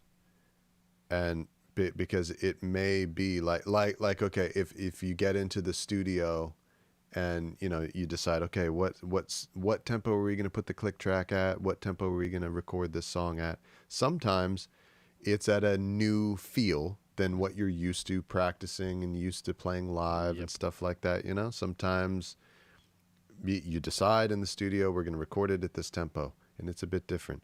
So if that happens, and it sounds like that might be like this for this, it sounds like kind of like when you wrote the verse or something like that, you were feeling it at a faster tempo. So you may need to take a fresh think about the cadence, how I'm going to perform it, how I'm going to breathe, what notes I'm going to sing long, Record a where demo. I'm going to bounce. Record a rehearsal demo. Bring that to Yeah. the studio, have it to compare. Yeah.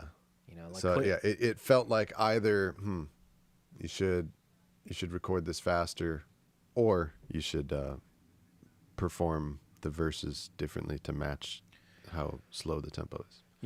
Like a cool thing you could do is like record a version of the song. It doesn't even have to be a well recorded. Just record a demo version of the song, either in your rehearsal space or even like a live performance of it. Take that recording, do a tempo map of that recording if it's a version you really, really like, and then have that be your click track. Say Nice. the click track, we're going to play to a click, but the click is going to be alive and breathing, and we're going to follow a tempo map that allows the song to stay alive and not be stifled by this artificial constraint that is. That's a really good click point, track. man. It's a really good point. This is something that you're talking about that I feel like a lot of people don't realize that you can do in the studio. Yeah. Which is that you can perform to a click track that is based on an organic performance. Yeah. That is not a computer regular intervals between every click. Yeah. You can take like what Nate is talking about, take a piece of music that was performed without a click track, and you can it does take a little bit of computer wizardry, and you need to know how to do this in the specific DAW and specific program that you're using. But there's YouTube tutorials for everything. Yep. And you make the click be so that when you're listening to it, it's bop, bop, bop, bop, bop. But it's whatever those beats were When you played them. You played them. Yeah. It's not the same. Yeah. The computer is not dictating it. You're dictating the tempo of the computer at that point. Yeah. And it's just a guide at that point. You're just using it as a guide. It's not a rule that you're breaking so much. Although I guess it kind of still would be if you stray from it a lot, but it at least gives you the benefit of it's a natural click. It's a natural tempo, the one that you're more used to as an ensemble, rather than you play it that way forever, every day, every show, every rehearsal, and then all of a sudden you're in the studio and it's totally different. Yep. Like Yeah, and a lot of times that is the reason why, and a lot of bands will feel this, which is like they're there in the studio. It's the same people playing the same song that they played 1,000 times, but it's like why? For some reason I just can't feel it. It feels weird right now, and I don't really know why. A lot of times is because this time we are forcing ourselves to stick to a certain tempo. Yeah, there's a constraint. This song just doesn't feel like. There's a constraint put on everything for the first time. Yeah. Right. Yeah, and I feel like a lot of bands and artists, they might like, and I've even felt this way to a certain extent, like sometimes having a click track on to perform to is cool in the sense that it's like then you have a very different version that you live with as like the recorded version from the live version. And it's cool to always have that, that your live, the way you play it live is always going to be much more freed up and loose and fun. But that's also, to me, that's kind of a new thing relative to recorded music, because there hasn't always been click tracks, and a lot of our favorite music that we've all kind of based our taste on wasn't recorded with click tracks at all, right? So they didn't follow that kind of like, oh, well, it can be one way in the studio and one way live. It's like, of course that's going to happen no matter what, but that wasn't something they were like kind of actively thinking about. And I always think of like the Stones. Like the Stones are like who doesn't love fucking almost every Stones record? They're all amazing, right? Yeah. But some of their biggest songs, Honky Tonk Woman is like the biggest example I can think of, because that's one of their biggest songs. Like very clearly speeds up, like on the studio version of the song. Yep. And that's okay. That's okay for that to happen. You can't, like, engineers and producers might tell you like, oh, you sped up, that's bad. It's like, it's not bad. It's not necessarily bad. Well, it is if it is. It's Sure. bad if it sounds bad. Yes, yeah. But it's not on its face just bad to do that. Yeah. Like if it sounds like a mistake. Yeah. It sounds like, okay, this sounds like a recording of a band who made a mistake. Yeah. But if it adds life to the song, if it gives the right kind of energy, if the band feels better playing, just as a group, relying on each other, to feel the song in that way, then it's not necessarily wrong or bad to do it like that, But it's a good sign when you can't tell. It's imperceptible. Yeah. It just feels right. It just like when we're in the verse, it feels like we're rocking, and when we're in the chorus, it feels like we're rocking. Yeah. Yep. And like, if you can't tell, and it just feels like the band played it well. Yeah. It just feels like the band played it the way that they meant to play it. Yep. Then, I mean, that's what you're always after. Yeah. And sometimes, in order to do that, you have to change tempos. Yep. Because that's the way that the song feels like it is meant to be played. Yeah, you could even, let's say you even did have a really rigid click track. You could build into your click track that the tempo is bumped during the verses only, Yes. Then maybe it comes, or maybe verses are faster. Maybe second verse on, the tempo's bumped up by 2 BPM or something, There's a lot of things you could do. I think we should, again, refer to I want to say, maybe I'm using the word incorrectly, but an old axiom at this point on this segment of the show, that the better a track is, the easier it is to pinpoint and articulate the tiny little flaws and details. So I hope that's what you should really take away from this, you guys in High Gain Pity Party, is this track was so excellent. Yes. We had to literally break it down to should the BPM be 1 or 2 more beats higher, in certain Yeah. sections like that. That Exactly. That's the biggest issue with Yeah. this, which is and it's only a technical one huge, as well. Like because the it's such a good song.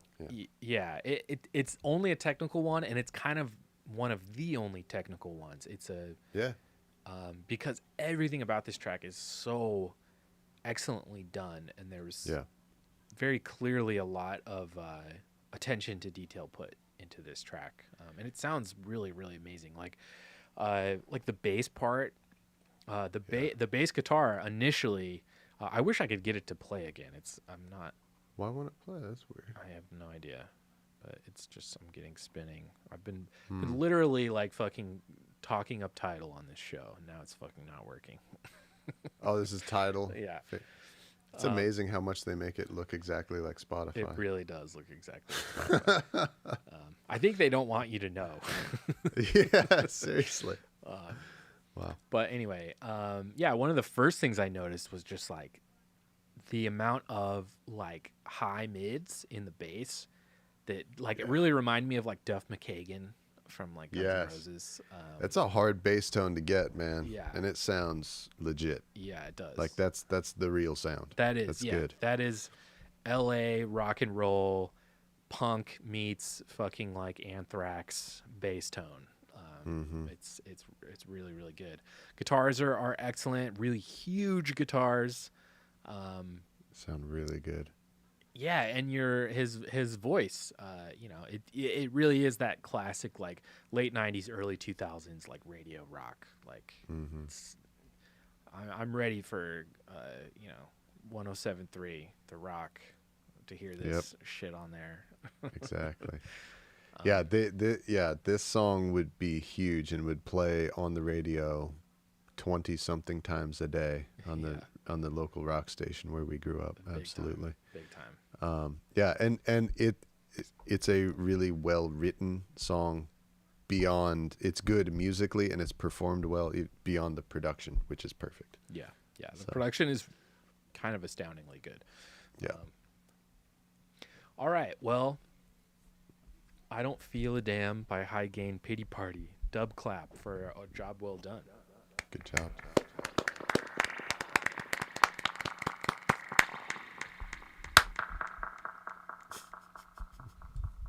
Awesome. Man, those are good ones. 2 good songs today. I know. I feel lucky because those were pulled kind of. Those were just the next ones that were due up, and I didn't have time to listen to either one. And you never know. Like sometimes it could just be like, yeah, who knows what it could be.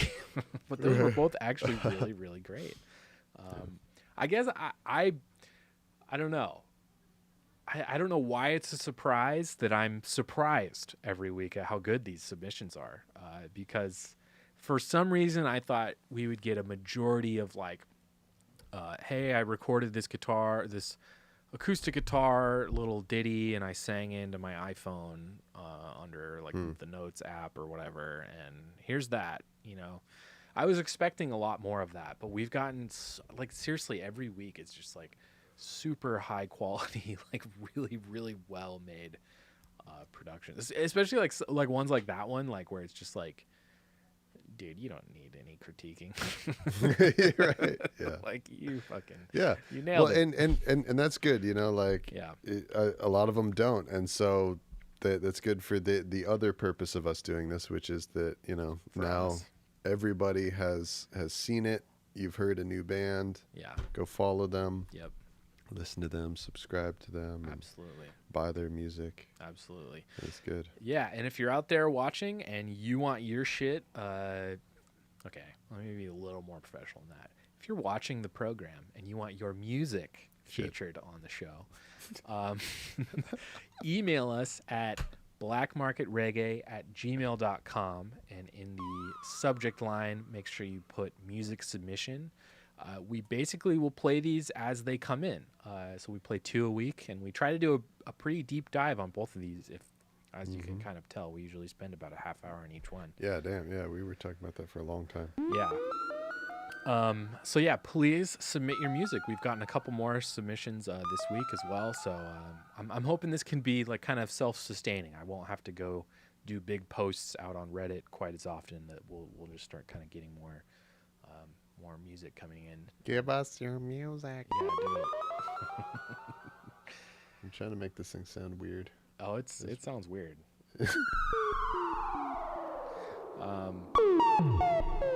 Excellent. There we go. That's a good one. Excellent. Excellently done, everyone. Brandon, Good job, everybody. you too. All right. Now what do we do? Well, I think. Any mailbag?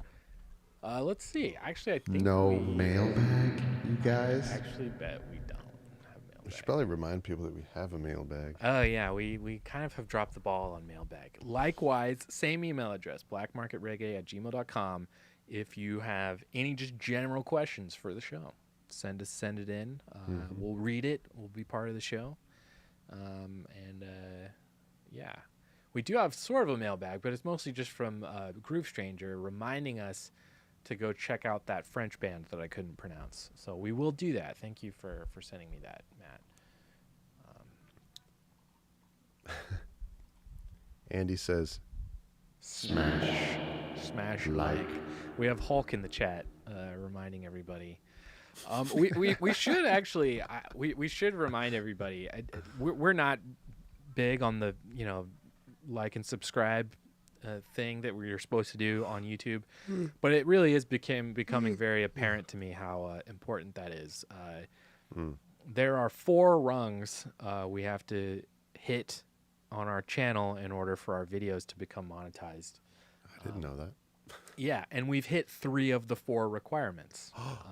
What are the ones that we've already hit? So, That's cool. Public watch hours is a big one. We're supposed to have 4,000 public watch hours. I have no idea how they calculate that because by my math, we're way over that. But I don't know how they count that. So there's public watch hours, which is supposed to be 4,000. We crossed that. We have to have 1,000 subscribers, which is the remaining one we haven't hit. And then Imminent. Yeah, what the fuck are the other ones? I honestly can't remember. But we hit those a long time ago. I think it's like it's like verify your account and like one other thing. Okay. Easy, and I did them right away. But we're at 913 subscribers. We've actually gotten 13 subscribers this week, which is kind of insane for 1 week. So basically, like this is all kind of. This subscriber milestone that we're approaching is going to like perfectly time with us releasing our new show Playback. Yeah. I have a feeling that by the time we'll probably release the first Playback episode before we hit 1,000 subscribers, but the fact that they will kind of coincide relatively around the same time will be really, really good for the channel because one, we need higher subscribers. We need that show to do well for this channel to like grow properly. But also, I'm thinking that show will actually bring in a lot more subscribers because of the kind of format that it's in. So it'll be a good kind of... One way to find out. Yeah. We're about to find out. Yeah, we are about to find out. Yeah, I guess we could touch on the progress of Playback a little bit. We're making changes to it and editing it like every couple days. We really just want them to be really, really good, especially the first couple episodes right out the gate, because it's going to be important for those to be like perfect in order to really get a following going on these. But I've had this thought. All right, and this is not a fucking promise, by the way. I'm floating this for the first time to Brandon, and so we got a non-promised thought. Yeah, this is just a thought. It's not a promise. It doesn't mean this is gonna happen. Yeah. I had the What thought. is it? I think we should. I think it would be cool to release these episodes early for patrons and Bandcamp subscribers. Oh, So patrons maybe- of Bandcamp subscribers get to see the episodes before they come out. Yep. Yeah, I think that would be cool. And I mentioned to some of the regulars who are here in the chat every week, I would love for them to see them regardless before they come out anyway. I'd love to just like before the episodes are live, like have like Groove Stranger's feedback, to have Sidewalk Andy's feedback, to have Papa Jocko's feedback, just to like get, just as like a viewer, like what do you get from this? Like, do you dig it? You know, is it funny? Is it entertaining? Like, whatever. I think that'd be kind of cool. So me and Brandon need to talk about that, but I think that would be kind of cool. What do you think? Do you think that would be kind of a cool idea? Let's see. Yeah, I think I think like to get started, we should just put them out. Yeah, Just let everybody see it. totally. Let's just get it rolling. Let's just get it going. Yeah. At least to start, and then. But yeah, I like the idea of you know, the folks, like, you know, people who watch the stream and people who subscribe and people who are patrons get to see the future ones earlier than we actually release them, because it, like, if we start releasing new videos, excuse me, like on a regular basis, then we will want to have them done before 5 seconds before we're supposed to post it. Yeah. And so as soon as we have it, we could just like let people in the inner circle see it. Yeah.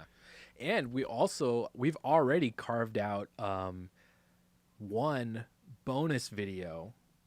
Basically, it was just like a part of one of these videos that just, it was really good, but it didn't quite fit in the. Yeah, a lot of it gets cut out. A lot of it gets cut out. But this one section actually made it all the way through the editing process, so it was fully produced and would have been in the show, but we kind of watched it and just decided that it didn't quite fit with the rest of the show. So we're gonna try and release bonus content from these episodes as well. So anytime we take out a big section that is coherent and thought out and entertaining and somewhat edited, we'll release those exclusively for patrons and subscribers as well. So if any of that sounds titillating to you and tantalizing, please don't hesitate to visit our Patreon page, patreon.com/blackmarketdub. Of course, I spelled it wrong. There it is, patreon.com/blackmarketdub.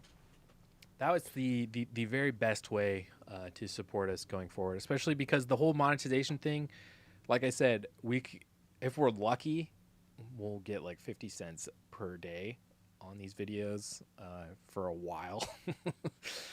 So a better, more direct way to support the channel and to support our endeavors would be just to go to Patreon. Go help us out over there. Yeah, I have no idea how long it'll take it until we are at 1,000 subscribers or what these various milestones and everything. But the good news is that we've been enjoying doing this the entire time. Yeah, exactly. We're still enjoying doing it now. Yep. And it's all basically just to ensure that we don't, like, you know, for whatever reason, just to feed ourselves, have to like stop doing this for a minute to go do something else. You know? Yeah, totally. Just so that we can keep doing it. That's it. Yeah, and we've said we're gonna keep doing it. Yeah. We're not gonna stop. Yeah. So. And we've said it before too. It's like we want this to be the only thing we do. Like, you know, ideally, you know, we would only work on Black Market and Wise Owl stuff. You know, and I would only take on, you know, I'd at least be allowed, you know, be able to be more selective with, you know, private clients and stuff like that. But with so you hurry guys, up and hire us while you still can. Yeah, seriously. While we still work on other people's music, y'all. Yeah. But yeah, I have no doubt that with our fans' help and with the growth of this channel, that we'll get there. We're on our way.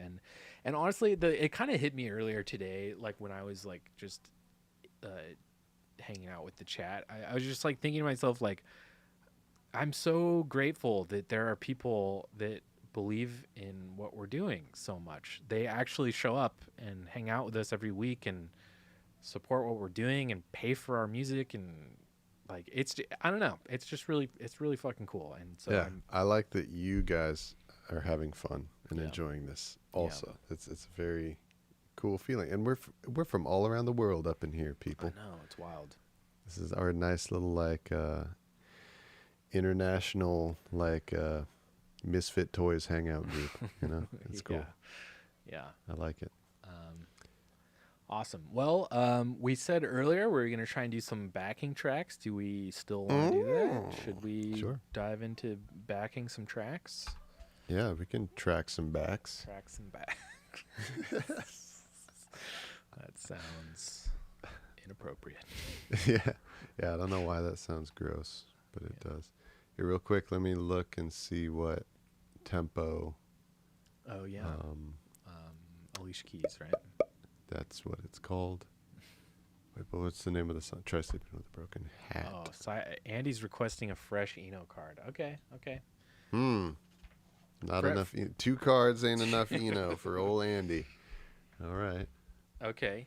Yeah, they weren't the strongest Eno cards, it has to be said. This is better. I think this will be a good one for music tracking in particular. Okay. This is just good advice in general. This is just life advice, I would say. Slow preparation, fast execution. Oh, I really like that a lot. that's good. We can put that one into play for this. Big time, yeah. For we can, take the time to make sure that we choose the right drums for this backing track and get everything, and then maybe we can see how quickly can I record the tracks. Yes, that sounds see if awesome. I can set a Brandon world record. Land speed record. Go Mach 10 with Tom Cruise. Exactly. Okay, the BPM, Mr. Andrew, for Try Sleeping with a Broken Heart, the Alicia Keys song, is 81.5. 81.5? Yeah, let's see if your DJ software can do That's like a higher resolution than a whole number. It was like a deliberate fuck you to any DJ ever trying to beat match with Brandon's music. 81 was too slow and 82 was too fast. What can I tell you? God. What can I tell you? That's amazing. I love it. That's fucking Wise Owl. That is Brandon in a nutshell, everybody. 81.5 BPM. Holy shit, that's awesome. That will tickle me forever. That's what you get. Yeah. So I think in addition to slow preparation, fast execution, we should pick a song that you are. He says then it's mixed in after Batman 66 by Nate. Okay, is that one around 80 something? It must be. Okay, so piggybacking on the slow preparation, fast execution one, you should pick a song that you know really well, one that you've already prepared, or who knows if there's any like that, but like just one that you're very familiar with, one that you can play pretty well. Okay, yeah. So like one where there's not. I don't need to learn any parts, or something that I could just play from. Something simple, something that, you all right, bang out. Bang out. If then there is one. What are some of the songs that are like up for? If there is one. Yeah, if there is one. I like that. That's good. Sorry, go ahead. What are some of the songs that are up for potential backing trackage? Do you have like a list? Yes. Let's see. There's several by Gregory Isaacs. There's Night Nurse by Gregory Isaacs is one. Is dope. Like Mr. Cop by Gregory Isaacs. Number 1 by Gregory. Top 10 by Gregory Isaacs. Nice. A good one would be "Oh What a Feeling" by the Wailing Souls. Oh, That's one that sick. I definitely know. So that is a song from one of the greatest, one of definitely, if I had to choose top 5 greatest reggae albums of all time, one of them would be Firehouse Rock by Wailing Souls. Which in conjunction has one of the greatest dub albums attached to it in Scientist Rids the World of the Evil Curse of the Vampires. Anyone who's might be the greatest dub album of all time. Yeah, anyone who's not familiar with Scientist Rids the World of the Evil Curse of the Vampires, go listen to that today. It is like that should be a stop this prerequisite. stream and go listen to that. Should right be now. a prerequisite to taking this class that you take every week. You should know that record really well already. Yes. We could do. Well, I mean, if we're doing them really quickly, we could do more than one. Okay. That's up to you. I don't think we need to do more than one, but if you want to, Okay. let's do it. I like the Wailing Souls idea. All right. I love that So track. let's choose some drums for Wailing Souls. So I'm gonna go through, look through, and audition some different drum samples that are from our library of reggae drum tracks that we use for all of our music around these parts. Yeah. Andy's asking for the link, and I will provide. The link to what? Scientist rids the world of thief, curse of vampires. Okay. Should also probably give people a link to the song "Oh What a Feeling." Oh yeah, for sure. So if anybody doesn't know this song that I'm about to record a backing track cover of, we can't play it on the stream. We don't want to risk the copyright complications of playing the song on the stream right now. Yeah, we're but if you want to play that for I'm yourselves, gonna real link quick. to the whole Firehouse Rock album because it's fucking amazing. And yeah, the one where Brandon's gonna do today is Firehouse Rock, or Oh What a Feeling, sorry. But yeah, so the first link I dropped in the chat, that's the dub version of the second link. So the second link is the original version that Brandon's going to be basing this recording on that he's doing. But they're both like essential listens. And like listening to them back to back, it's a really cool way to probably maybe wrap your mind around like dub and especially like more traditional dub, and like the proper way to do a dub version. Like there are songs on Scientist Rids the World that are based on the original rhythms played on the Wailing Souls album that I remember because I heard Scientist before I heard the original album. So there are songs on there, their versions Scientist does that sound like they're in a minor key when he's dubbing them. And then you listen to the originals and they're very much not in a minor key. They're in major keys. Not at all. And it's like it's a really remarkable kind of mind fuck to hear them back to back. So he gives it's the same recording. Yep. A completely new identity. Makes it a different song. It's totally its own thing. And it's cool. And like you're saying, it's a really good way to get to understand dub to a new level when you get to hear the original and then hear a dub version. Yeah. Check those out, guys. All right. So we are gonna audition some drums. Yes. Gonna So go this over one to needs the to be nice and slow. It should probably be a rockers feel. Oh yeah, please. Let's try this. This one might be too fast. Let's try it.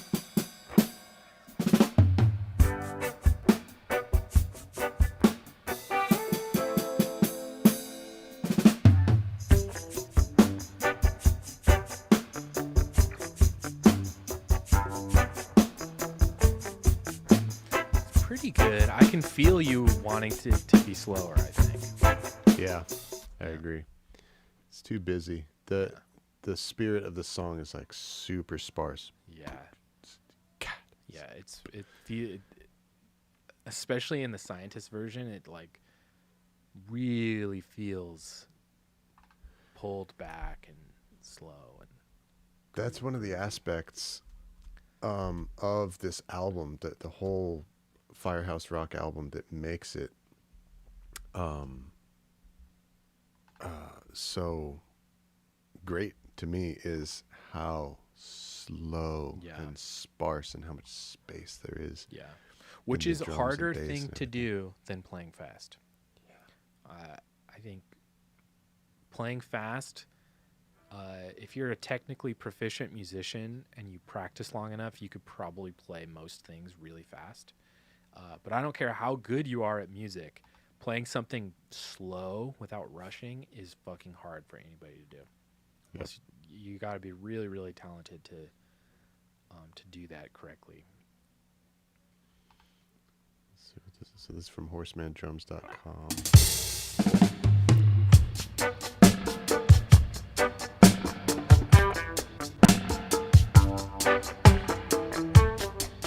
That feels a lot better.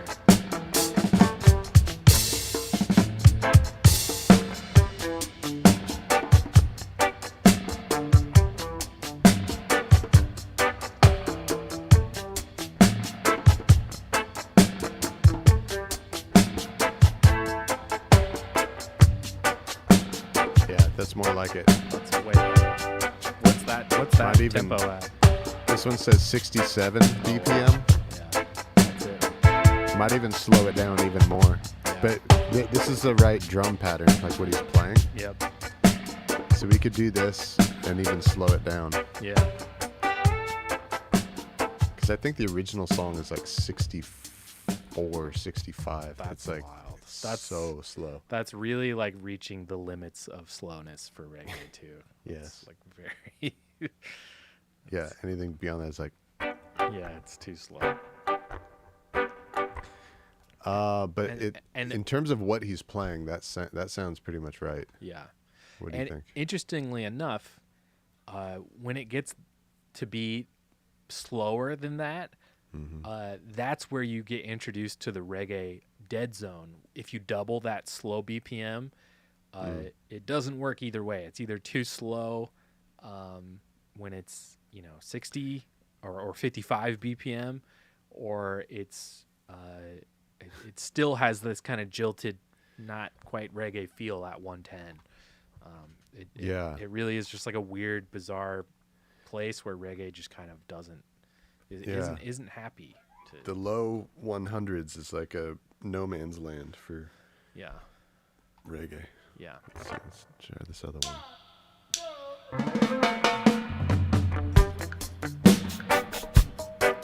Is this one slower?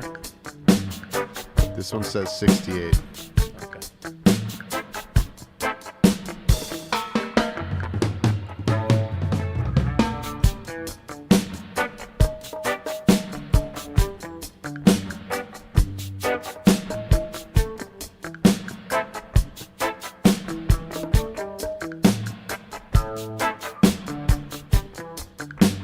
It's steadier.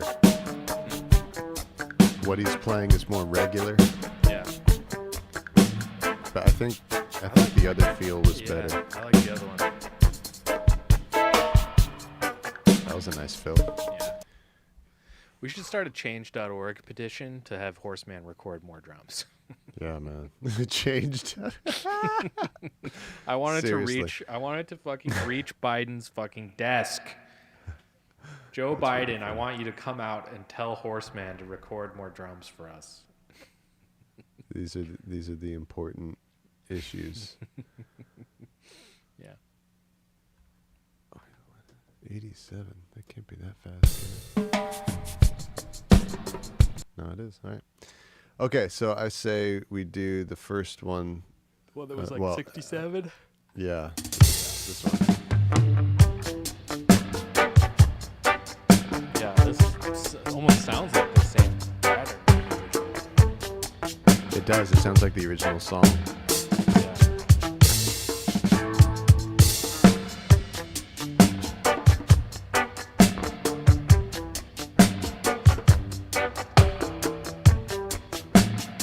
Okay.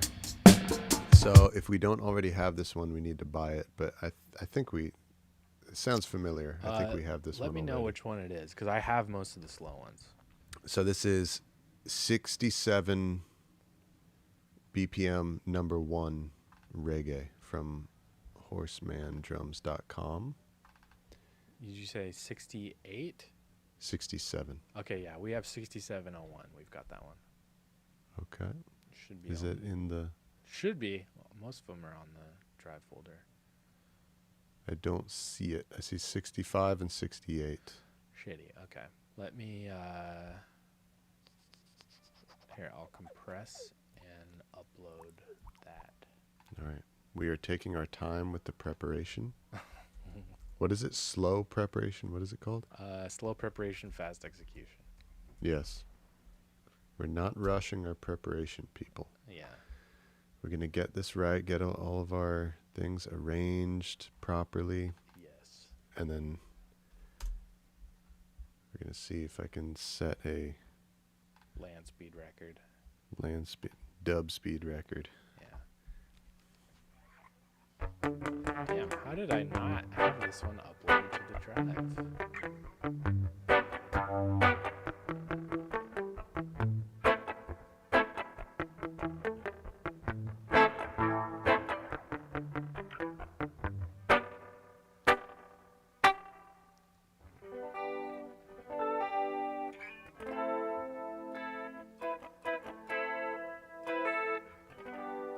All right, that is uploading.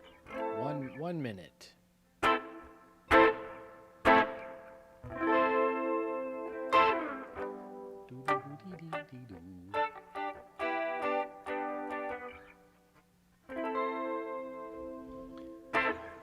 Okay. Let me get my keyboard instruments going as well. Still got 5 people watching over on YouTube. Thank you guys for hanging out and watching with us. The 5 Appreciate it. YouTubers. Appreciate. I was a dumbass and forgot to set up Reddit today, so Oh. I don't have us on Reddit today. I just fucked that up. I remembered as I was pressing the go live button, and I was like, okay, maybe I'll half pay attention to the show and set up Reddit, and then I was like, no, fuck it. But we'll be back on Reddit next week for sure. Yeah. We're still kind of like, I don't know. I'm still feeling out the vibe on Reddit. I still don't feel like we've found like a good home for this show on Reddit because it's such a weird show. Like the music subreddits have like flatly been like, no. and You guys talk too much. yeah. And then I put us on like a talk show podcasty kind of more subreddit. You play too much music. Yeah, like I think. Really? I don't know. No one said that, Oh, but like okay. it just like it did like last week it did get like downvoted a lot, even though we got a lot of views. So I mean I don't know. It's just Whoa. like fucking. It's annoying. I mean, I wonder if it's normal to get some downvotes. Oh, like, for if a sure, lot of yeah. people downvote it. Yeah, it is, but I don't know. I Yeah, don't we know may what be the these only fucking people fickle fucking Redditors want. What do you want, Reddit? Yeah. Just tell us. Yeah. Okay, so I got my piano. Let's make sure the organ is working. Andy says one time at YouTube. Okay, that's those drums are in the drive. Thanks. 6701 zipped Okay. Thank you. in the Horseman folder. Horseman. Horseman. Murray Horseman. These drums were performed by Levi Horseman.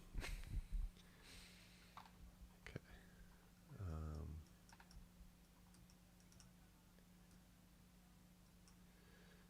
Walk the street and so dreadful. Is anybody out there listening to the original song, by the way? Oh yeah, please tell us if you're digging into these original. Or if you already tracks. know it. I Yeah, mean, or if you know it already. reggae lovers may know the song.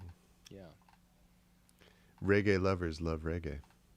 Reggae lovers hate this one cool trick.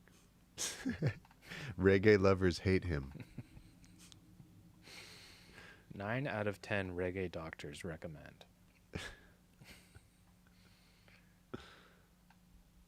I think a good name for a show would be the 10th Dentist. because you know it's like 9 out of 10 dentists recommend. Whatever. Yes. I don't know what the show would be about. The show would have to be very contrarian. Maybe some kind of just like annoying conspiracy promoting show or something. the 10th dentist. 10th dentist. Should we rename our show to be that? The 10th dentist. I feel like if we wanted confuse people even more than they probably already are, that would be a great move. Yes. Sidewalk Andy's pushing hard for us to do Supertramp in dub. Do you have any thoughts on that? I listened to a couple Supertramp songs last week when he mentioned it, and I was like, this could actually work. I could actually kind of hear a couple. Are you not? I couldn't find don't any. have a big background on. I mean, like, have you listened to Supertramp a lot? I don't. over I'm the not. years? No, I haven't, and I Okay. couldn't find a whole lot of isolated vocal stems either, which was kind of the main reason I Bummer. gave up. But I kind of want to keep looking, do a little deeper search, because there was a couple I was like, this could kind of be cool, actually. Great band. Yeah. I would be down for it. I mean, I think, even just like It'd be definitely songs different. yeah. So the thing is they're it's like a prog band, you know. So Right. it's very. It's not super intense like Rush levels of Sure. of complication, but it's probably about as complicated as the thing I always come back to is that you did Beach Boys. Mm-hmm. If you can do something that is that musically complicated, you can do anything. So Appreciate that. yeah, man. I kind of did say the last Beach Boys was the last one, but part of me wants to track down more Beach Boys and get you on it, especially because you love the Beach Boys stuff so much. I sure do. But is yeah, there an if there's appetite? more songs from Pet Sounds that you haven't done yet. then- Yeah, there's not. I think I've actually done the entirety of Pet Sounds across the 3 albums. I think I'm not positive on that, but that could be a cool little like new collection of just like compilation. Pet Sounds all the way through. Yeah, that would be cool. We do. So we're definitely we're doing Talking Heads. That's the current Black Market project that. Is that what we're doing next? Yeah, remember we worked on Talking Heads like 2 weeks ago. We did? No, I don't remember that. What did Remember we do? Talking Heads and Bass? That was the name of the show. No. No, but okay, but yeah, okay. Nice. Good. Yeah, remember we listened to Jesus Christ. Now my brain's falling apart 'cause I You can't remember don't that. remember either. Okay, whatever. Yes, Brandon, we're doing Talking Heads. All right, cool. I like it. Yeah. So yeah, I think we'll work on that more next week. For Brandon, it'll be brand new. It'll be nice and fresh. But we'll work on more Talking Heads next week. But I do want to think about, because I kind of feel like the Black Market needs a bit of a jolt. We need to put out EPs a little more quickly right now, and I think we need to do 2 artists in a row. So I want to do Talking Heads, and then I want to do another artist one right after that. I don't know who to do. I'm thinking The Clash, but it would be kind of nice to do someone totally new that we haven't touched before and put The Clash off once again, which I do every year. Because I'm thinking this year we're going to do Talking Heads. The ones I know for sure we're going to do, Talking Heads. I think we can do another Clash one this year. Christmas. And I want to hook up with my buddy Chudan. I haven't really talked to him about this in a while, but for Halloween, I think we should do Nightmare on Elm Street. I think that would be really fun. So that's 4 right there, and there's only 6 months left. So we could sub out Clash and do another artist. Beck. Oh, that's a really good idea, actually. I'm Beck in would for be Beck. fucking sick, actually. That's a good idea. That would be tough to choose the songs. Yeah, it would. Such a eclectic bro. Yeah. I've seen Beck in Nashville several times.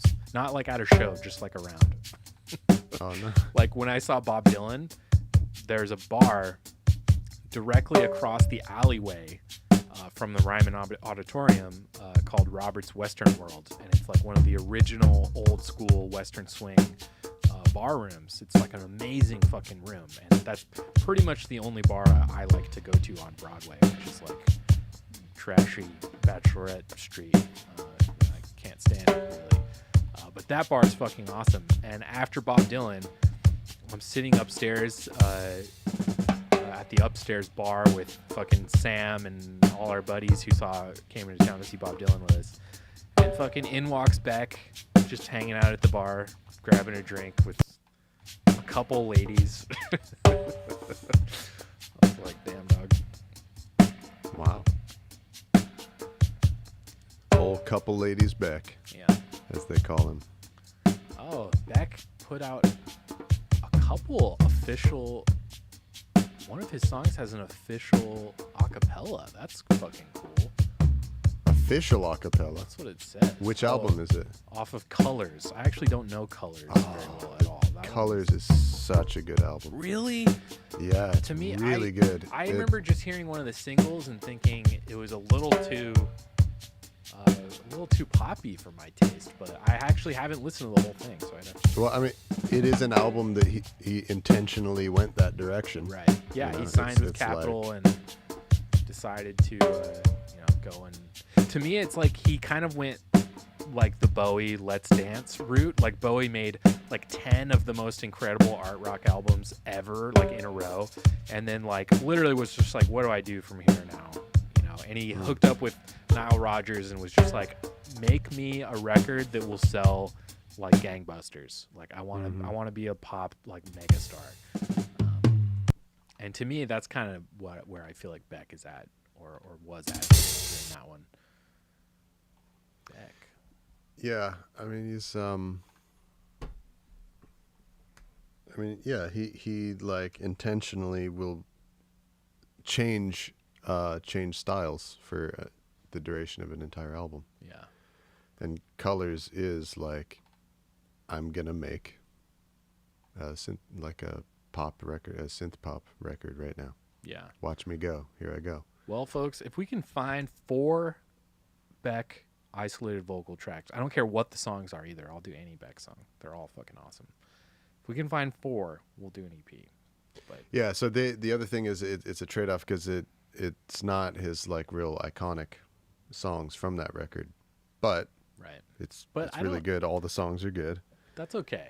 and people who know. But Yeah. like if you see, oh my God, they did a Beck EP, Yeah. and you're like a '90s Beck fan, you'll look there and go, oh, I don't know any of these songs. Right. Yeah, it's true. You know?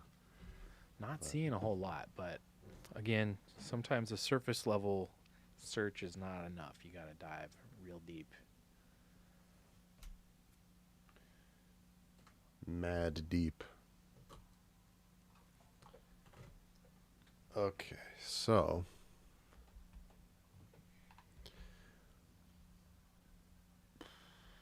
Remix stem pack for Deborah. I would fucking cream in my jeans if we could do Deborah. Deborah, I think her name's Deborah. Hell yeah. Whoa, somebody's moving dumpsters by my place. Feel the Yikes. ground shake. Yikes. Beck is a really good idea. Also, Radiohead I think would be really fun. Nate, you son of a bitch. We have right. to do Radiohead. I know. I'll slap you. to There's do a couple Radiohead. interesting Radiohead ones. There's two. I know there's 2. Radiohead released the stems for 2 tracks from In Rainbows, which I love that record. I think one of them is Nude, which would be really cool, and I forget what the other one is, but I'm sure there's at least 2 or more other Radiohead. Let's look. Radiohead stems.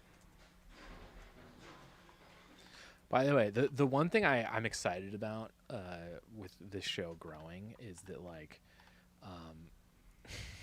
over time, I'll be able to just like go forth, minions, find me vocal stems, find me things to make music with. Yeah, there's another idea. If you find If you can vocal find, stems to use, we'll do it. Yeah, and you can send them in. Here are the rules. Email them to us. Here are the rules. If you want to assist us in making a Black Market EP, rule number 1, you have to find 4 songs by the same artist. Number 2, the vocal stems you send in cannot be artificially created. They have to actually be like leaked vocal stems. So actual multi-tracks, actual isolated vocal parts, where just that track from the song is released or out floating around. Those are the 2 main criteria I stick by. Has to be at least 4 songs for me to put it out as an EP, and the vocal parts, the vocal stems have to be high enough quality to work with. Can't be like you take the full released song and put it through like a some kind of AI vocal part stripper thing. Those just 90% of the time sound really bad. They're not really worth using. Sometimes they're great, but it looks like there's definitely Nude and Reckoner from In Rainbows, which are both great songs. And then I would be shocked if Creep wasn't out there. Is Reckoner, is that the one? It's like It's kind of the rock one. It's like super rocky. It's like the I used to know how to play it. It's like the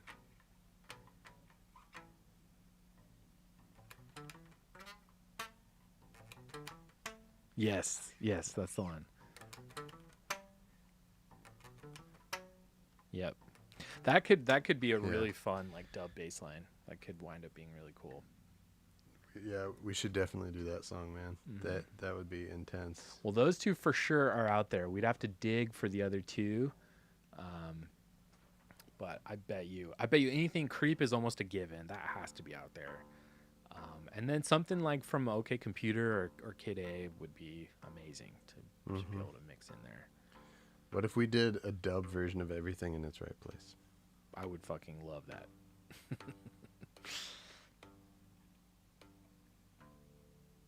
Yeah, I feel like Kid A has its reputation is monstrous at this point. It's kind of grown into like the Gen X Dark Side of the Moon or something. Yeah. And I think that's earned. That album fucking rules. God, that album's so good. Oh my God.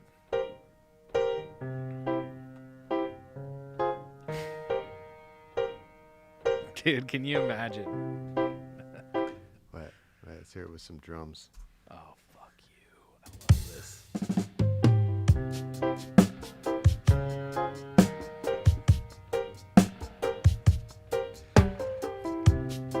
Ladies and gentlemen, I'm calling it. This will be the next Wise Owl Sings His Favorites. Oh, shit. That's probably what it should be, because I doubt I'll be able to find vocals for this. Yeah. Dude, you could do it. That would be pretty dope. All right, well, I'll have to do it after the 9 Inch Nails. It's kind of a similar song to the 9 Inch Nails song that I'm going to release after That's Alicia. all right. But Let's that see. would be good. Vocals only, everything in its right place. Can we find it? But yeah, Reckoner would be badass. How does that one go? It's like...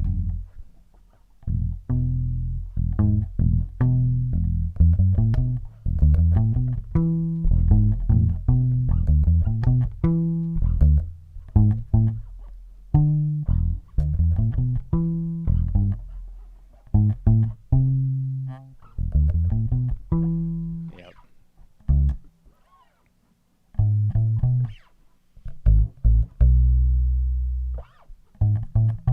Let's hear that with drums.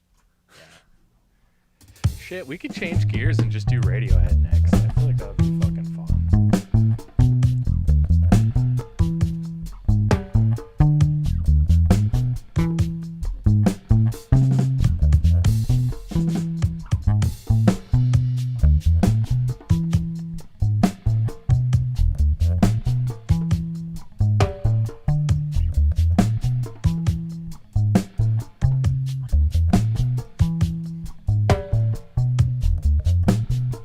It's made for it, dude. Yeah, it could be really good.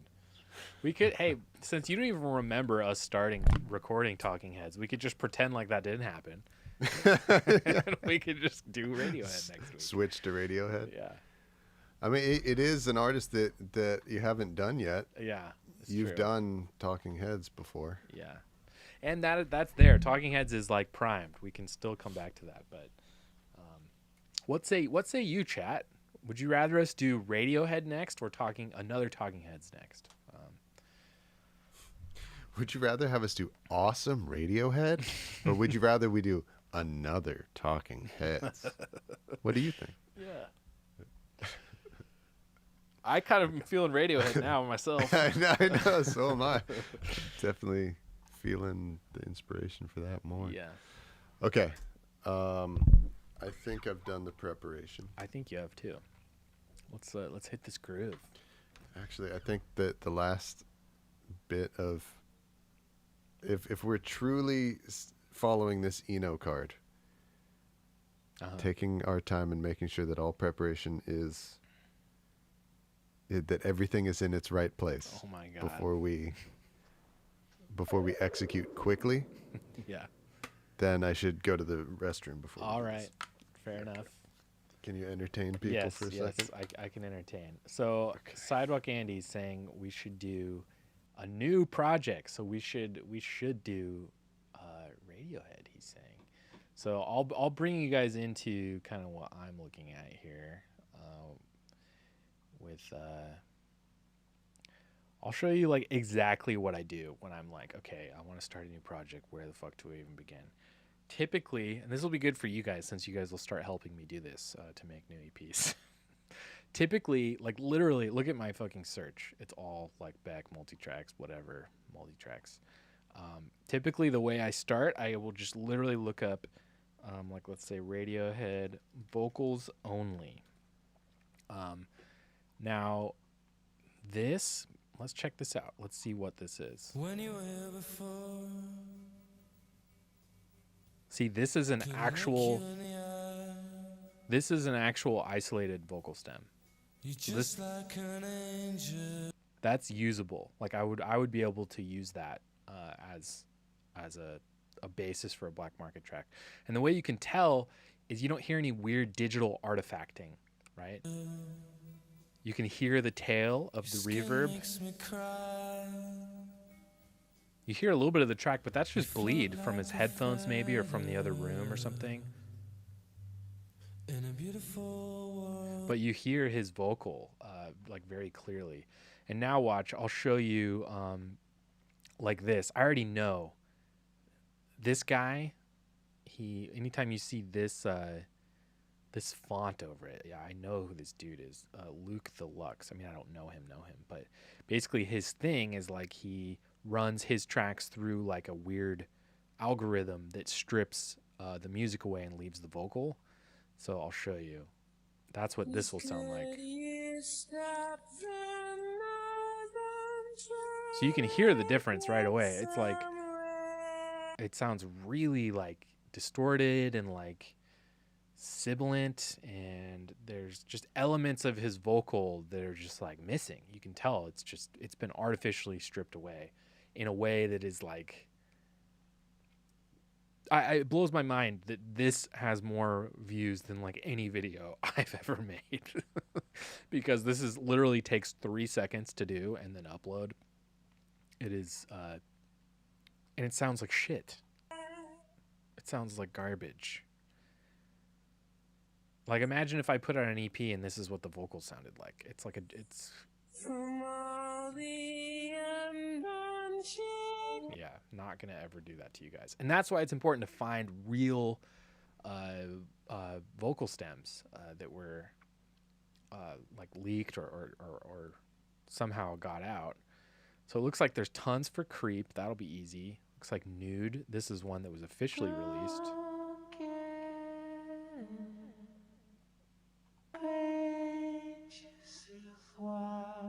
That kind of sounds a little artificial to me as well. Let's see if Karma Police is any better. Nope, you can tell right away that's fake stripping of the music away. So it's hard to find. Ooh, this sounds official. See, that's one I would use. That would work. Let's see what the chat's saying here.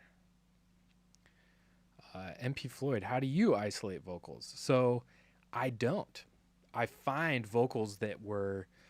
So the difference I'm trying to illustrate is the vocals that I use are usually vocals that were like... they're leaked like tracks from the original studio sessions. For however they got leaked, I have no idea. But it'll be... it's literally like just the vocal track, right? Whereas some of these other examples I'm showing you, like this one, that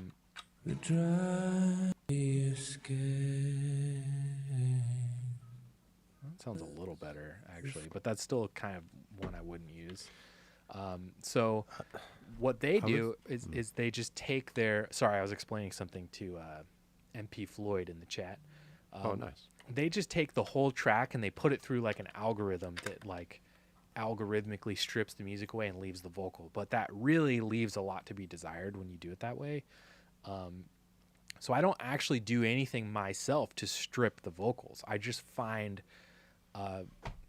vocals that were that are in their original state. They didn't have to be stripped because it's just the vocal track that was leaked from the studio, from the source. Yeah.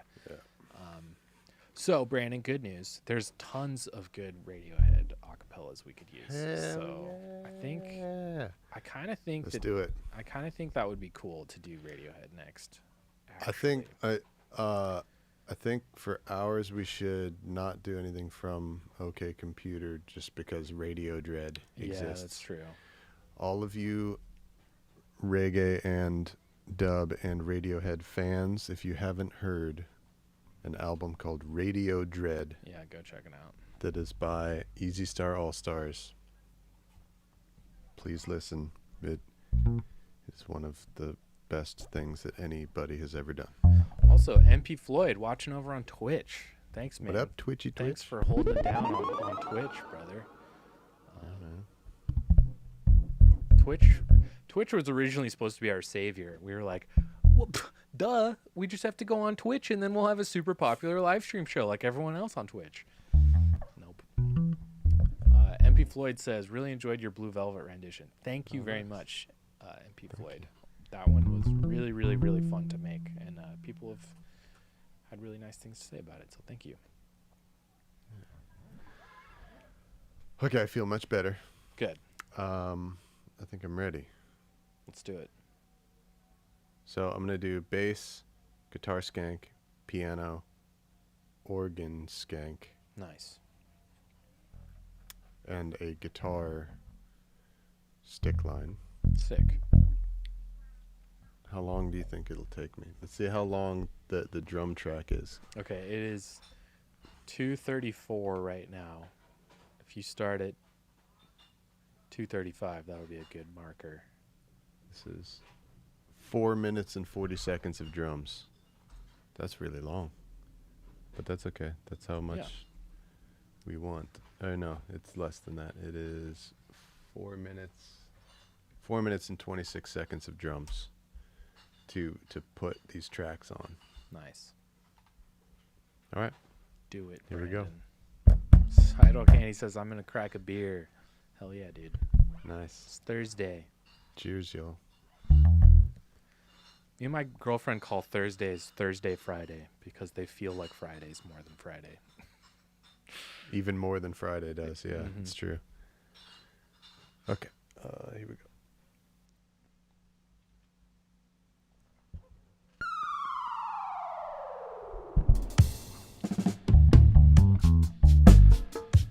Yow.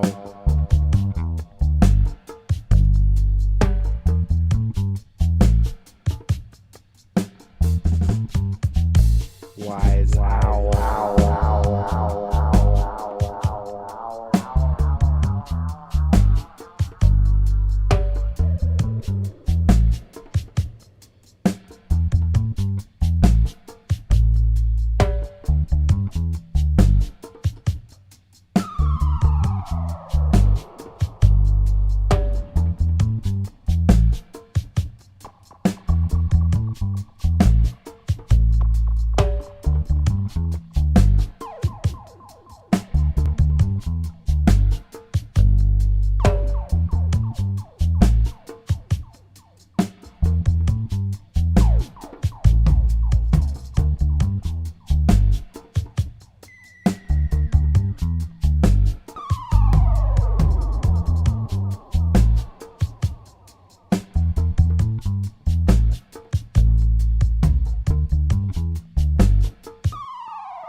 forgot a part of our preparation. Oh, God. We're going to slow the drums down. Ah. It's slow, it's groovy, but I don't think it's slow enough. Okay. What do you think? It could definitely be a tick lower for sure. That's not going to hurt it at all. Yep. This is a... what do you call it? I don't even know what the word is, but this is a song. Like, to do... This is a song. What do you call it? It's like almost a song of some sort. Mm-hmm. No, but if we're here to do the original justice, Yeah. it needs to be slower than this. Yeah. Oh, also, Brandon, continue what you're doing. Chat. As I'm sure you've noticed, this episode is just called Black Market Live number 43. We're going to keep naming the episodes, but we're naming them after the episode airs. So, around this point in the show, towards the end, throw out some show name suggestions. Maybe we'll use them. We've named 42 other shows, so you probably have an idea of some of the silly naming conventions we typically use. But if you guys have ideas for what we should title this episode, maybe it could be something one of us said or something we talked about. Could be some kind of reference to Sublime or Radiohead or Scientist. Or I'll just think of it later. But it'd be fun if you guys named it. That'd be kind of cool. Yeah. Let's see how this feels. Nice. There it is.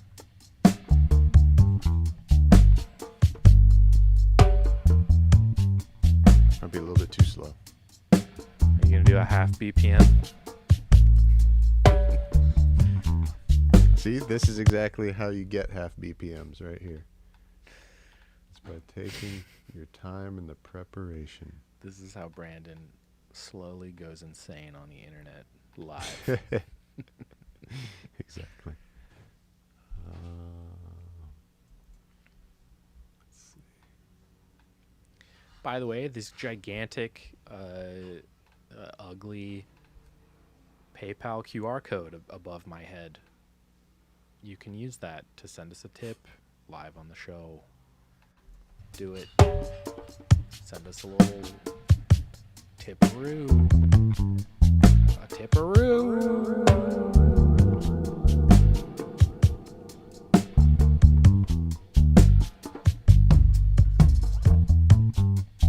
That feels more like it. Yeah.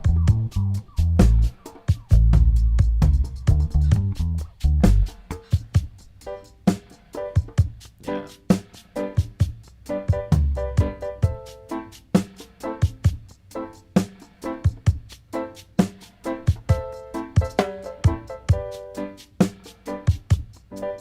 Right? Yep.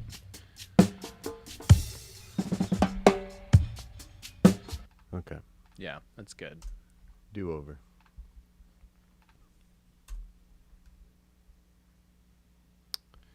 Okay.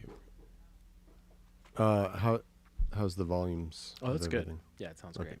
Right.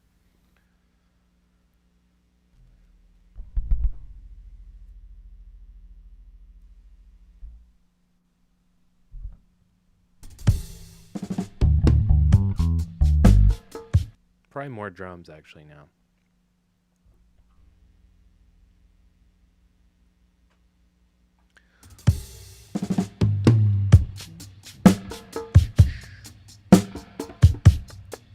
Like that? Oh yeah, that's great. Okay.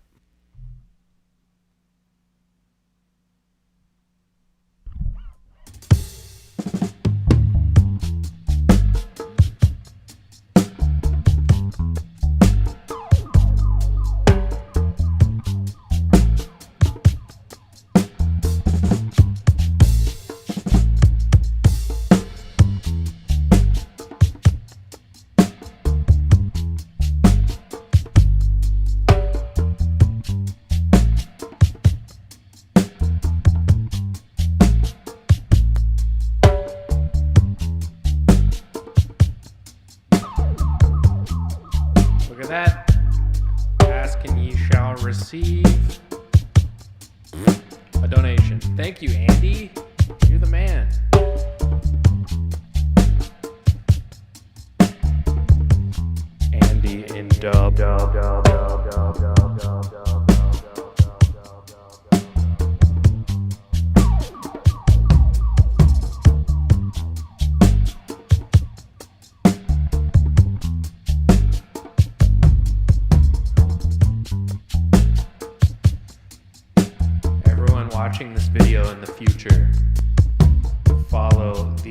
excellent, magnanimous example of our very own Andy. And give us $7.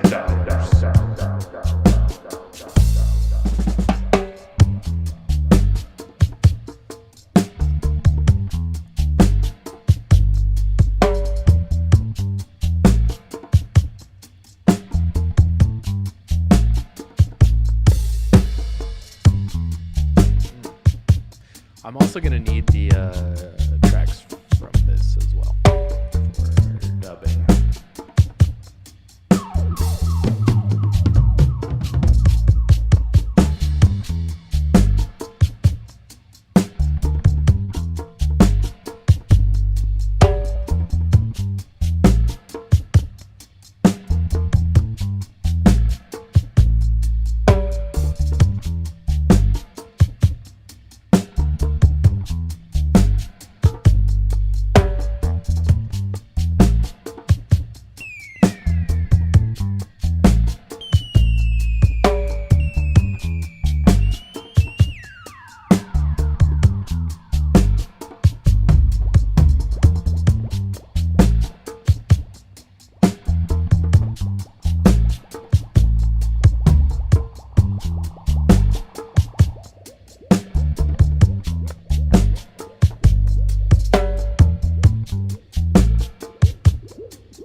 Thank you, Andy.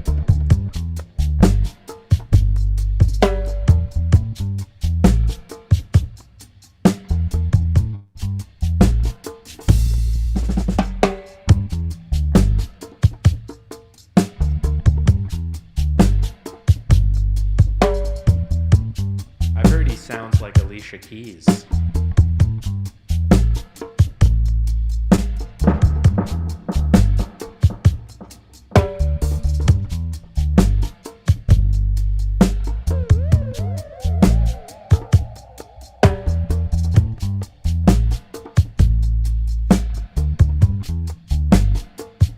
Yes.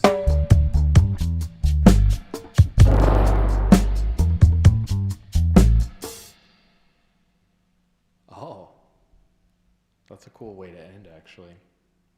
Yeah, it's kind of this is how he ends like Yeah. that. Okay. That was excellent.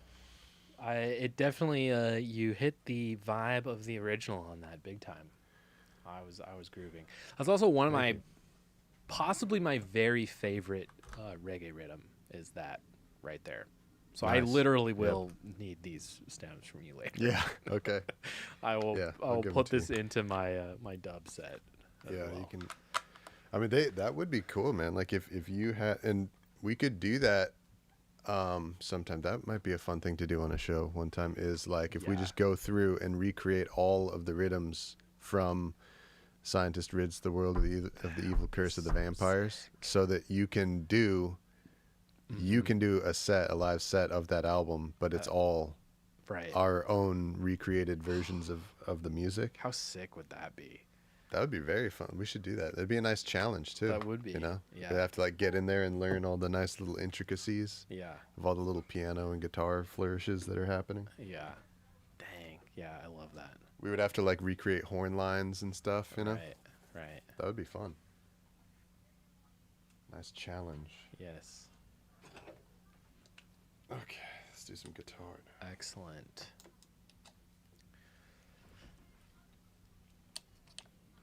I like that idea. That's a very that idea has my neurons flying and frying. Both. Yeah. All right, let's do it.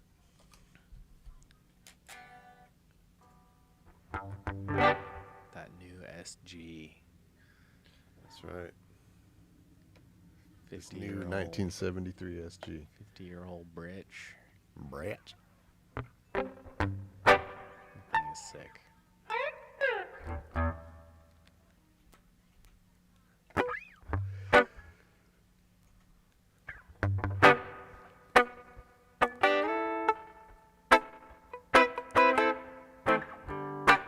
Probably want to record it dry though, right? Because I'm going to be like putting dub effects on everything. Yeah, definitely.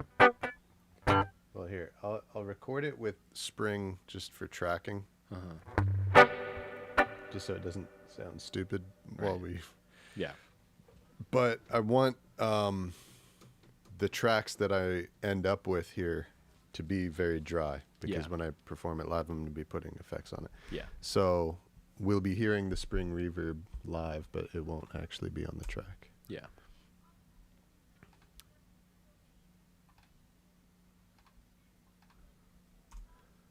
Okay. Okay. All right.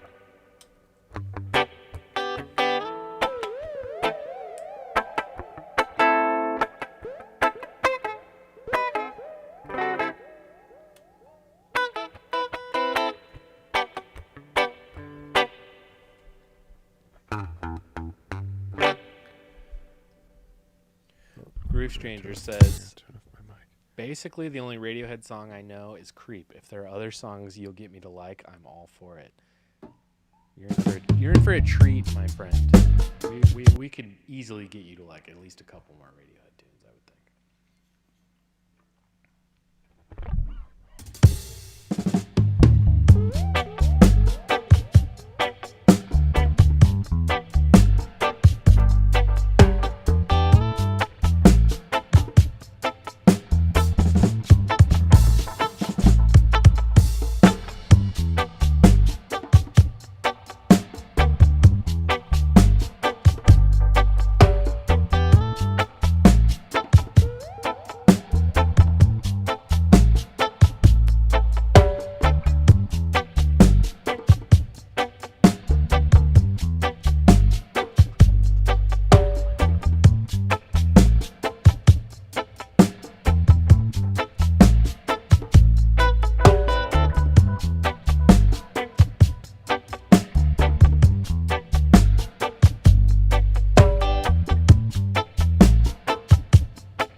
What would we name a Radiohead dub EP?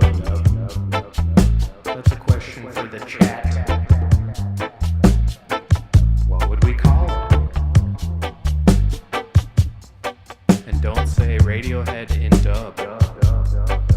That's not creative.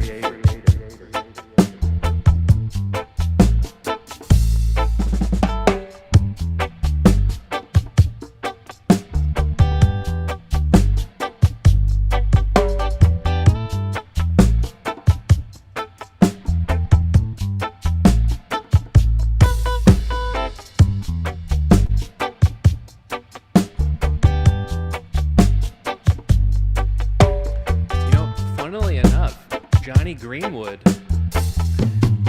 he released a compilation of his favorite reggae tracks, and it's called Johnny Greenwood is the Controller. It's fucking sick too. Although he should have just actually done dub, which would have been way fucking cooler. But you hear that, Johnny Greenwood? Do cooler stuff. Kid dub. That's pretty good.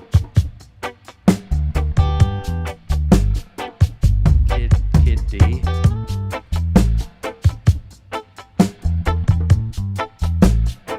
Okay, dub. Groove Stranger says, okay, dub. It very well may be just okay, for all we know.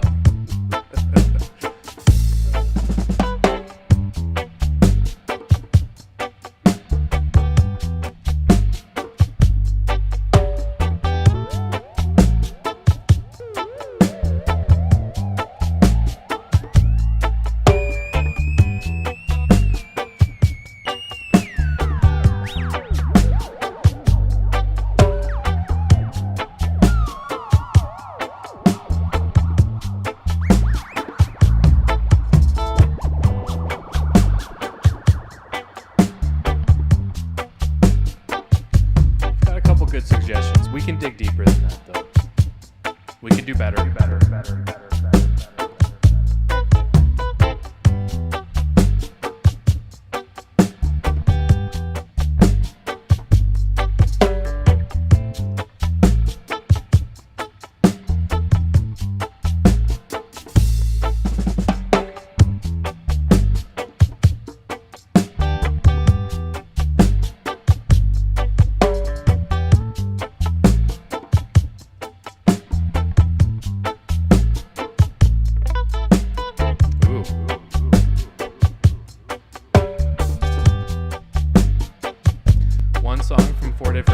That would be awesome if it works out that way.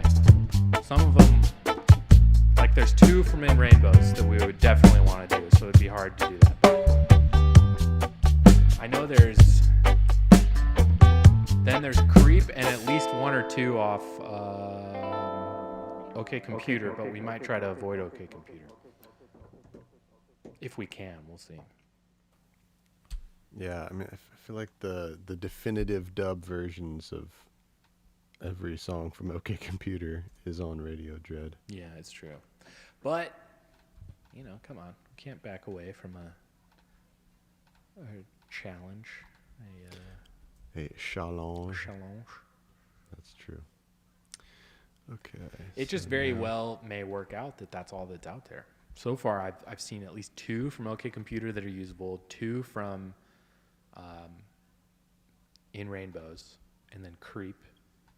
I would love to find something from Kid A, but I haven't seen anything yet, but we'll keep looking. But I think next week for sure, I would expect we'll do some Radiohead on the stream next week. I'll try and have it prepped so that we can just do like guitars and keep keyboards or something like that. But we'll see how life decides. Yes. What life thinks of that plan. Yeah, was that saying we make plans and God laughs? Yeah, or what did John Lennon say? I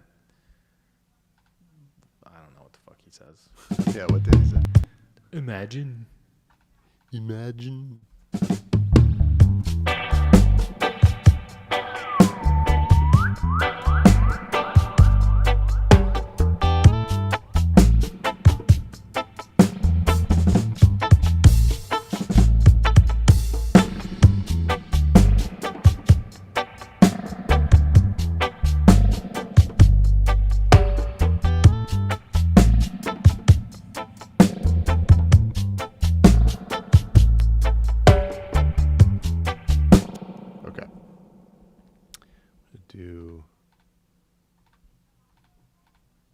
Should I do organ or piano next?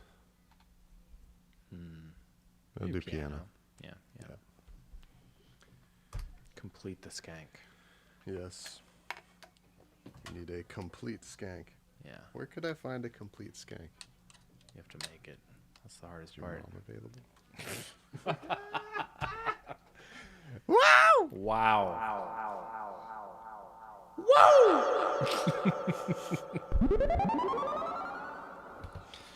Slam. Yeah.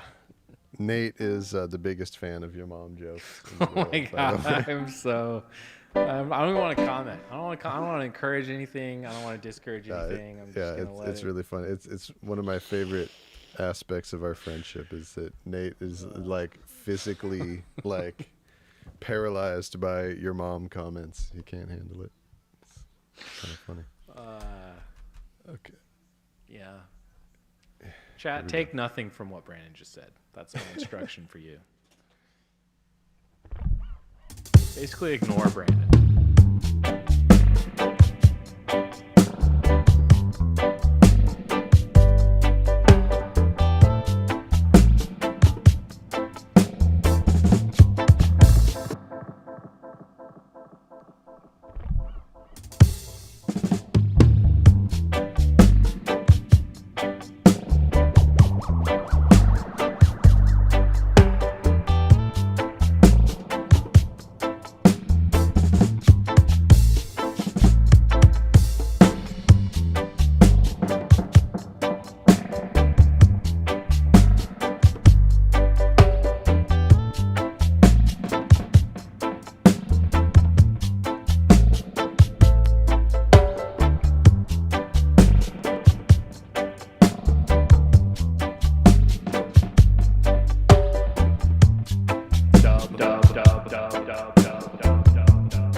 Radiodub over the internet.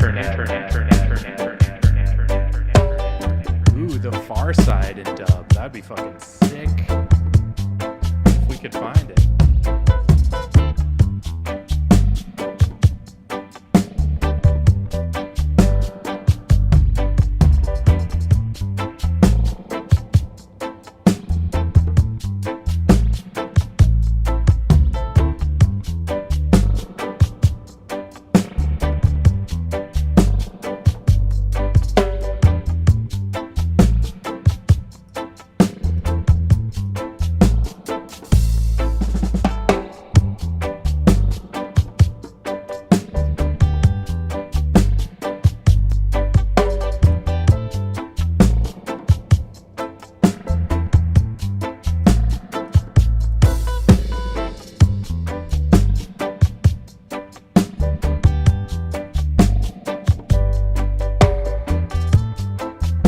Yes, Andy. Yes, he is.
Pioneers of internet dub, dubbing over the internet.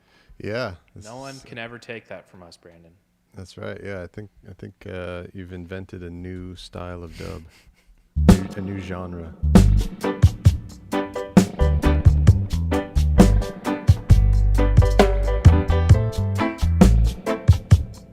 Just need to make that one edit. I played one little portion late.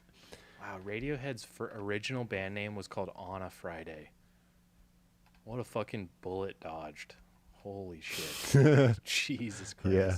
It sounds like a really bad emo band name. On a Friday. God. On a Friday. Oh, that's so bad. I hate that. Because the first time that the band ever rehearsed was on a Friday or something. Wow. I mean, I'm just imagining that's normally how names like that get made. Yeah.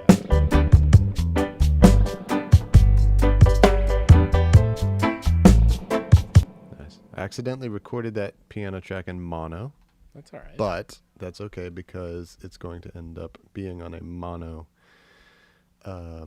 Track. Yeah, on a mono tape track anyways. Yeah, that's okay.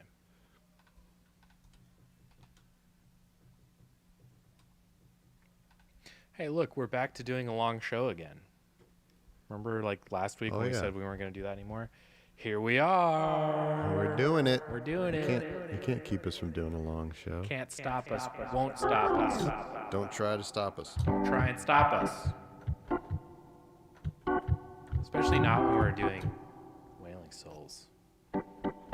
Yeah. These souls got a whale. Yeah. So thanks everyone for hanging out, watching with us. Appreciate ya.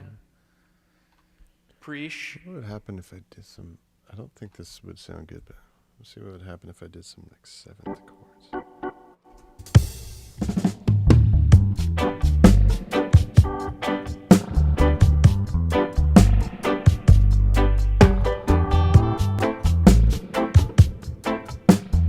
Nope. Okay. Yeah.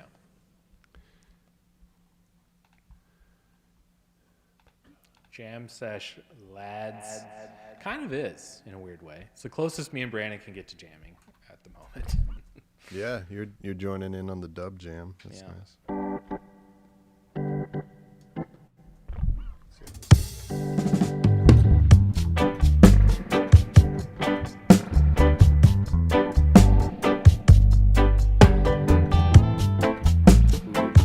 Are you suggesting De La Soul?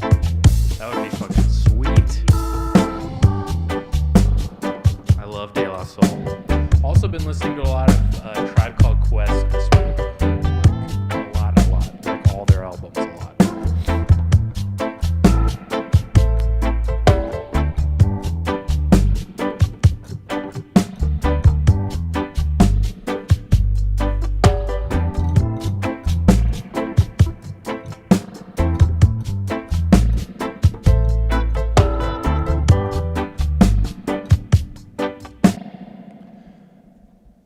What happened, bro? What about this organ sound? I'm not totally stoked on it. Could be probably like darker, maybe. Yeah, it's too bright. Yeah. Yeah, like I feel like on the original, it's like, or at least on the Scientist one, I don't know if it changes or not. I want to say that the bubble is like it's just boop, boop, boop, boop. It's like really like it's just like the low mids of the bubble. It's not a lot of other stuff. Well, okay, let's see. Let me go back to my preset and I'll just darken it. Yeah, try that.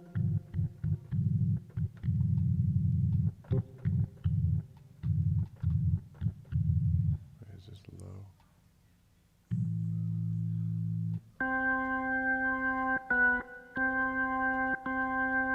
What the hell?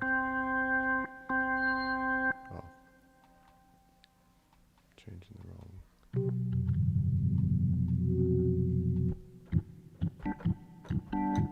If we called it Radiodub, is that too close to Radio Dread?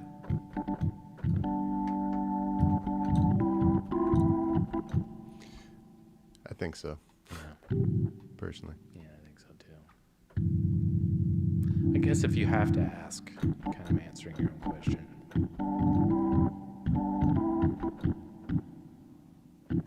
Let's see what this sounds like.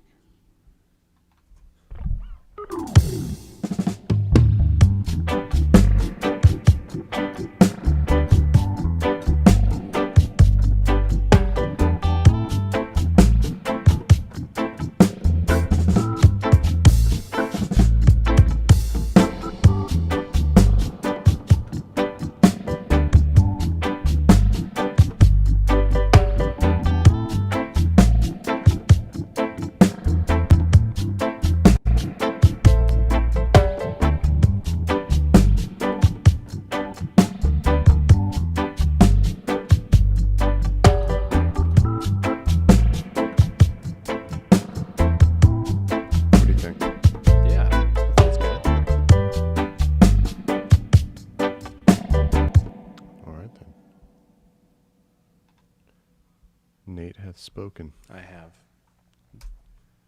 Do it. Was watching Mandalorian the other day. Oh, that's funny because I just did a Star Wars reference when I said do it.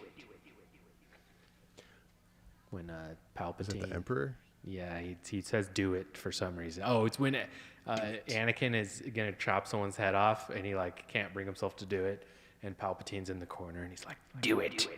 Oh, nice. Okay. That's a prequels reference though. That's no one should be expected to know those unless I guess you're a Zoomer who ironically likes it now. All right. Organ.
Jocko today.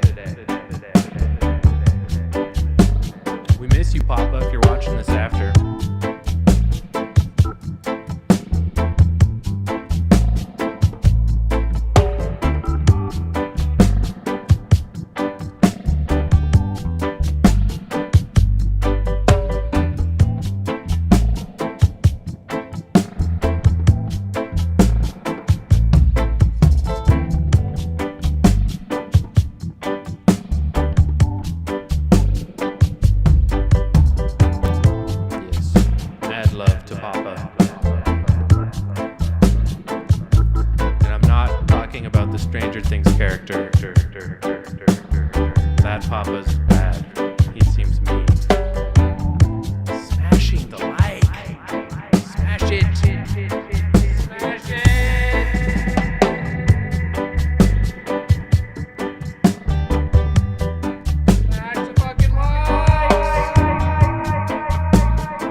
to break your keyboards from smashing the like so hard. Or your mouse, or whatever you use to smash.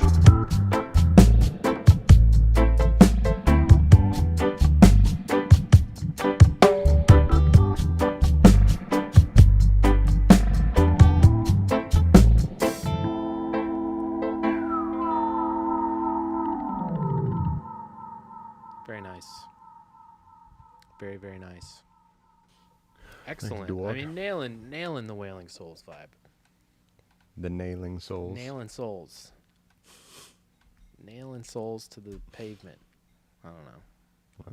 I don't know.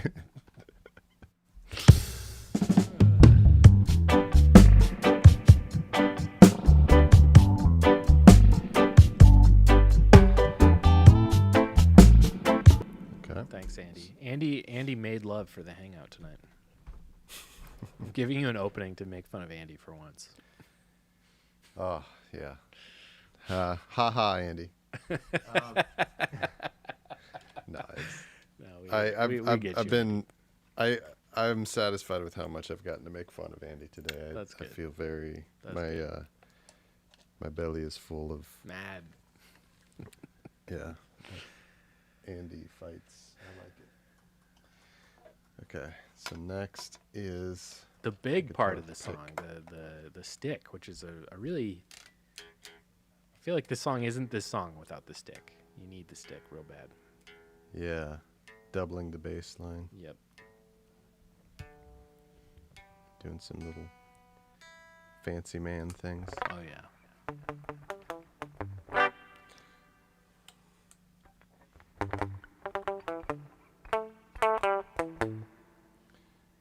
Ding ding ding ding. Just nice little picky pick. Yeah. Picky, picky, picky.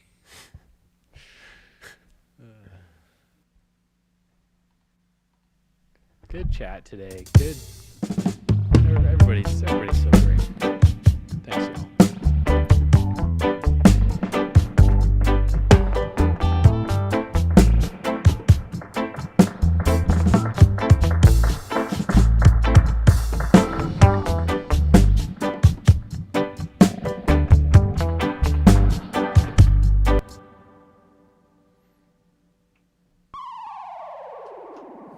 Okay.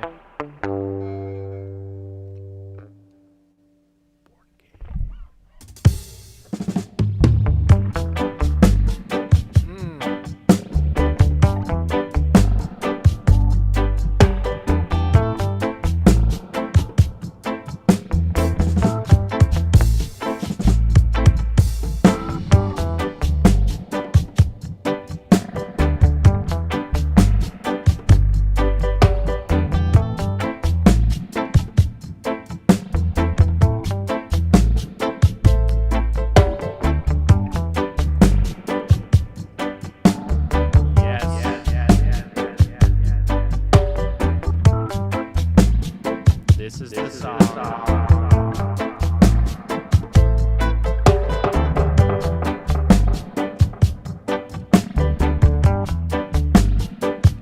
I get the vibe the chat really likes these like kind of chill, kind of us just hanging out, playing and dubbing. Is that correct, chat? I kind of get the vibe. It seems like people dig this, which would be amazing because it would take a lot of pressure off of us. Just be song and dance man. What say you, chat?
And subscribe, please. Please. Brandon, excellent job. Thank you, dog, bro. Appreciate it. Yeah, that was very, very, very well done. That is a wonderful rendition of that song, and I absolutely want the stems for what you just did, because I'm gonna play it on my next time I do a Reddit live dub thing. I want to put that on there. For sure. I will give you these yaw tracks, Sweet. man. Let's see. Just a little, do a little proof listen. Nice.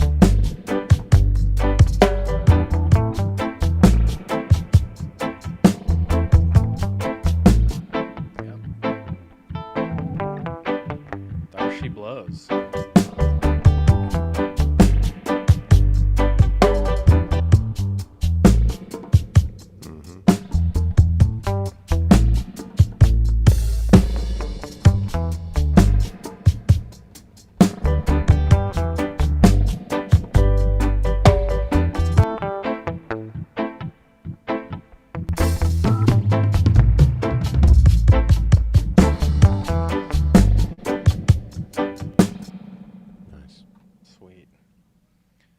I just got a notification that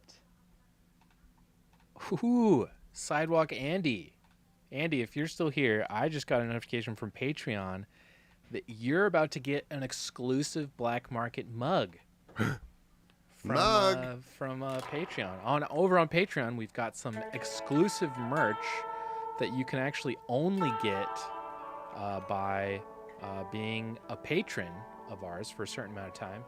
Andy has been a patron for a long enough time that he has earned an exclusive Black Market mug. So, Andy, you should be getting that in the next couple of weeks, it says. So, very, very cool. It pays to stay. It does. It pays to stay. Nice. Well, folks, this was another wonderful episode. I'm going to play us off with some nice fucking Stranger Things, because I know what everyone's doing it's tonight. Timely. Yeah, I know exactly. what we're all doing tonight, and it's called watching Stranger Things religiously, like it's our job. Everybody, Brandon, excellent job today. I expect those stems on my desk first thing Monday morning. Okay. Andy, everybody in the chat that hung out today, we can't thank you guys enough. You guys have been so kind. Thanks for the tips. Thanks for being such a great community, having so much fun with us, and just showing your support. You guys are the best fans in the world. We love you guys. We love y'all. We'll be back next week to work on either Radiohead or Talking Heads. We'll see. I think we'll probably work on them both simultaneously for a while. I think why not? We'll have 2 EPs sooner than later. Wow, I shouldn't have said that. I'm not going to promise that. We're not going to have 2 EPs. Shut up, Nate. What the fuck are you saying? All right, Brandon. Love you, buddy. Great job. All right. Love you too, Nate. We'll see you guys next week. All right. Thank y'all. Goodbye. Bye.